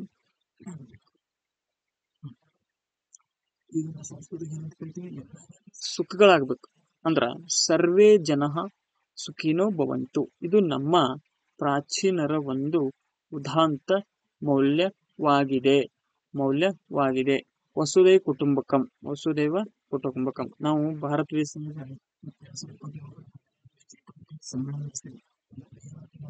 ವಸುದೈವ ಕುಟುಂಬಕಂ, ಇಡೀ ಜಗತ್ತೇ ಒಂದು ಕುಟುಂಬ ಎಂಬ ಉದಾತ್ತ ಚಿಂತನೆಯು ಭಾರತೀಯರದ್ದೇ ಆಗಿದೆ. ಇಡೀ ದೇಶ ಯಾಕೆ, ಇಡೀ ಜಗತ್ತೇ ನಮ್ಮ ಒಂದು ಉದಾತ್ತ ಚಿಂತನೆ ಆಗಿದೆ ಎಂದು ಭಾರತೀಯರದೇ ಆಗಿದೆ ಇದು. ಇನ್ನೊಂದು ನೆಕ್ಸ್ಟ್ ನೋಡ್ರಿ, ಇನ್ನೊಂದು ನೆಕ್ಸ್ಟ್ ನೋಡ್ರಿ, ಸರ್ವಧರ್ಮ ಸಮಾನತೆ. ಸರ್ವಧರ್ಮ ಸಮಾನತೆ ನಮ್ಮ ದೇಶದಲ್ಲಿ ಸರ್ವಧರ್ಮ ಸಮಾನತೆ ಸರ್ವಧರ್ಮ ಸಮಾನತೆ, ಸರ್ವಧರ್ಮ ಸಮಾನತೆ. ಬೆಳಕು ಎಲ್ಲಿಂದ ಬಂದರೂ ಅದು ಬೆಳಕೆ, ಅದಕ್ಕೆ ಕತ್ತಲೆಯನ್ನು ಹೊಡೆದೋಡಿಸುವ ಶಕ್ತಿ ಇದೆ. ಬೆಳಕು ಎಲ್ಲಿಂದ ಬಂದರೂ ಅದು ಬೆಳಕೆ ಆಗ್ತದೆ, ಅದು ಕತ್ತಲೆಯನ್ನು ಹೊಡೆದೋಡಿಸುವ ಶಕ್ತಿ ಇದೆ. ಅಂತೆಯೇ ಮತಧರ್ಮ ಯಾವುದೇ ಇರಲಿ, ದೇವರು ಒಬ್ಬನೇ, ನಾಮ ಹಲವು. ನೋಡಿ, ದೇವರು ಒಬ್ಬನೇ, ನಾಮ ಹಲವು.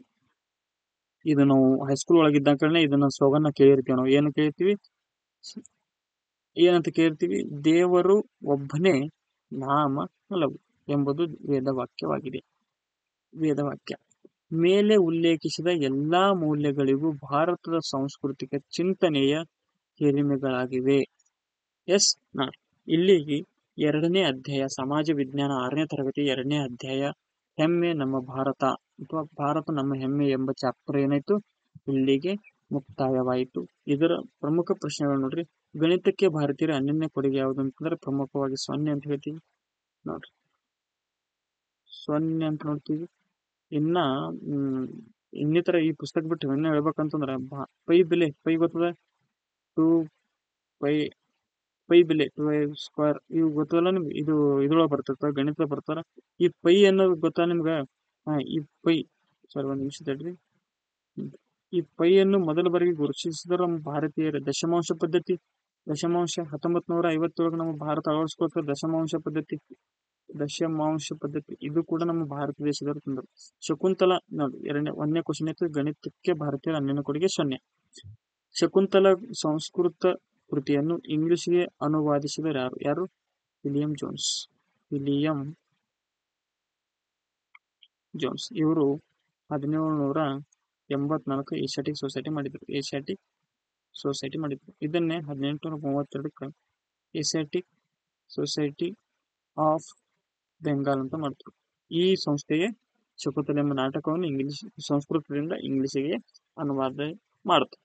ಕಾಂಬೋಡಿಯಾದ ಟಿಮ್ ಎಂಬಲ್ಲಿ ಅಥವಾ ಕಾಂಬೋಡಿಯಾದ ಡ್ಯಾಶ್ ಎಂಬಲ್ಲಿ ಭವ್ಯ ಹಿಂದೂ ದೇವಾಲಯವಿದೆ. ಎಲ್ಲಿ? ಅಂಕೋರ್ ವಾಟ್ ಎಂಬಲ್ಲಿ ಹಿಂದೂ ದೇವಾಲಯ ಕಂಡು ಬರ್ತದೆ. ನೆಕ್ಸ್ಟ್ ನೋಡ್ರಿ, ಪುರಾಣಗಳಲ್ಲಿ ಭಾರತವನ್ನು ಇನ್ನೊಂದು ಹೇಳಲಾಗಿದೆ. ಪುರಾಣಗಳಲ್ಲಿ ಏನಂದು ಹೇಳಲಾಗಿದೆ ಅಂತಂದ್ರೆ, ಪುರಾಣಗಳ ಪ್ರಕಾರ ವೃಷಭನಾಥನ ಹಿರಿಯ ಮಗ ಭಾರತ ಎಂಬ ಓರ್ವ ರಾಜ ಇದ್ದ. ಅವನು ಆಳಿದಂತ ಪ್ರದೇಶಕ್ಕೆ ನಾವು ಏನಂತ ಹೇಳ್ತೀವಿ? ಭಾರತ ಅಂತ ಹೇಳ್ತೀವಿ ಅಂತ ಹೇಳಲಾಗಿದೆ. ಭಾರತ ಅಂತ ಕರಿತೀವಿ. ಗಣಿತ ಕ್ಷೇತ್ರಕ್ಕೆ ಭಾರತೀಯರ ಕೊಡುಗೆಯನ್ನು ದಶಮಾಂಶ ಪದ್ಧತಿ, ಬೀಜ ಗಣಿತ, ಪೈಸ್ ಇವೆಲ್ಲ ಯಾರು ಕೊಟ್ಟಿದ್ರು ಗಣಿತ ಕ್ಷೇತ್ರಕ್ಕೆ? ಅದು ನಮ್ಮ ಭಾರತ ದೇಶದವರೇ ಕೊಟ್ಟಿದ್ರು. ಆರ್ಯಭಟನ ಮಹತ್ವ ಸಾಧನೆಯನ್ನು, ಭೂಮಿ ದುಂಡಾಗಿದೆ, ಸೂರ್ಯನ ಸುತ್ತದ ಅಂತ ಹೇಳ್ತಾನೆ. ಜಗತ್ ಪ್ರಸಿದ್ಧ ಬೌದ್ಧ ದೇವಾಲಯ ಎಲ್ಲಿದೆ ಅಂತಂದ್ರೆ ಅದು ಎಲ್ಲದ್ರಿ? ಬೌದ್ಧ ದೇವಾಲಯ ಗೊತ್ತಿಲ್ಲ? ಅಫ್ಘಾನಿಸ್ತಾನದೊಳಗದ. ಎಲ್ಲಿದೆ ನೋಡ್ರಿ. ಜಗತ್ ಪ್ರಸಿದ್ಧವಾದ ಬೌದ್ಧ ದೇವಾಲಯ ಎಲ್ಲಿದೆ ಅಂತಂದ್ರೆ ಅದು ಎಲ್ಲದ್ರಿ? ಹೇಳ್ರಿ, ಬೌದ್ಧ ಮತ ಸ್ವೀಕರಿಸಿದ್ದು ಜಗತ್ತಿನ ಅತಿ ಎತ್ತರದ ಬೌದ್ಧ ಮೂರ್ತಿ ಅಫ್ಘಾನಿಸ್ತಾನದ ಬೋವಿ ಎಂಬಲ್ಲಿ ಇತ್ತು. ಬೋರ್ ಬದೂರ್, ಜಾವಾದ ಬೋರ್ ಬದೂರಲ್ಲಿ ಬೌದ್ಧಾಲಯವಿದೆ, ಅತಿ ದೊಡ್ಡ ಅಂತ ಹೇಳ್ತೀವಿ ನಾವು. ನೆಕ್ಸ್ಟ್ ನೋಡ್ರಿ, ಜಗತ್ ಪ್ರಸಿದ್ಧ ಬೃಹತ್ ಬೌದ್ಧ ದೇವಾಲಯ ಎಲ್ಲಿದೆ? ಜಾವಾದೊಳಗ ಇದೆ. ಭಾರತೀಯ ಸಂಸ್ಕೃತಿ ಹಬ್ಬಿದ ಆಗ್ನೇಯ ಏಷ್ಯಾ ಖಂಡದ 3 ದೇಶಗಳ ಹೆಸರು: ಶ್ರೀಲಂಕಾ, ಚೀನಾ, ಕೊರಿಯಾ. ಇವೆಲ್ಲೆಲ್ಲಿ ಬರ್ತಾವ? ಆಗ್ನೇಯ ಏಷ್ಯಾ ಕಡೆನೇ ಬರ್ತಾವ. ಕಾಂಬೋಡಿಯಾ. ಕಾಂಬೋಡಿಯಾ. ನೋಡಿ, ಯಾವ್ದಾದ್ರು 2 ಭಾರತೀಯ ಮೌಲ್ಯಗಳನ್ನು ಗುರುತಿಸಿದೆ: ಗಣಿತ ಕ್ಷೇತ್ರ, ಸಾಹಿತ್ಯ. ಗಣಿತ ಮತ್ತು ಸಾಹಿತ್ಯ. ಸರ್ವಧರ್ಮ ಸಮಭಾವ ಮೌಲ್ಯವನ್ನು ನಮ್ಮ ದೇಶದಲ್ಲಿ ಆಚರಣೆಯಲ್ಲಿದೆ. ಗುಂಪಿನಲ್ಲಿ ಚರ್ಚೆ ಮಾಡಬೇಕು ನೀವು ಇದನ್ನು. ಸರ್ವಧರ್ಮ ಸಮಭಾವ ಮೌಲ್ಯವು ನಮ್ಮ ದೇಶದಲ್ಲಿ ಆಚರಣೆಯಲ್ಲಿದೆ ಎಂಬುದನ್ನು ನೀವೇನ್ ಮಾಡಬೇಕು? ಗುಂಪಿನಲ್ಲಿ ಚರ್ಚೆ ಮಾಡಬೇಕು. ನೋಡ್ರಿ, ಇಲ್ಲಿಯವರೆಗೂ ಭಾಗ 1, ಭಾಗ 2 ಚಾಪ್ಟರ್ ಕ್ಲೋಸ್ ಅದು. ಬರುವಂತ ದಿನಗಳಲ್ಲಿ ನಾನು ಇನ್ನಷ್ಟು ಮಾಹಿತಿಯೊಂದಿಗೆ ಮುಂದಿನ ಚಾಪ್ಟರ್ ಕ್ಲಾಸ್ ಅನ್ನು ಮಾಡ್ತೀನಿ ಅಂತ ಹೇಳ್ತಾ ಇವತ್ತಿನ ಕ್ಲಾಸ್ ನಾನು ಇಲ್ಲಿಗೆ ಸ್ಟಾಪ್ ಮಾಡ್ತಾ ಇದ್ದೀನಿ. ಎಲ್ರಿಗೂ ಮತ್ತೊಮ್ಮೆ ನಮಸ್ಕಾರ. ಬಾಯ್.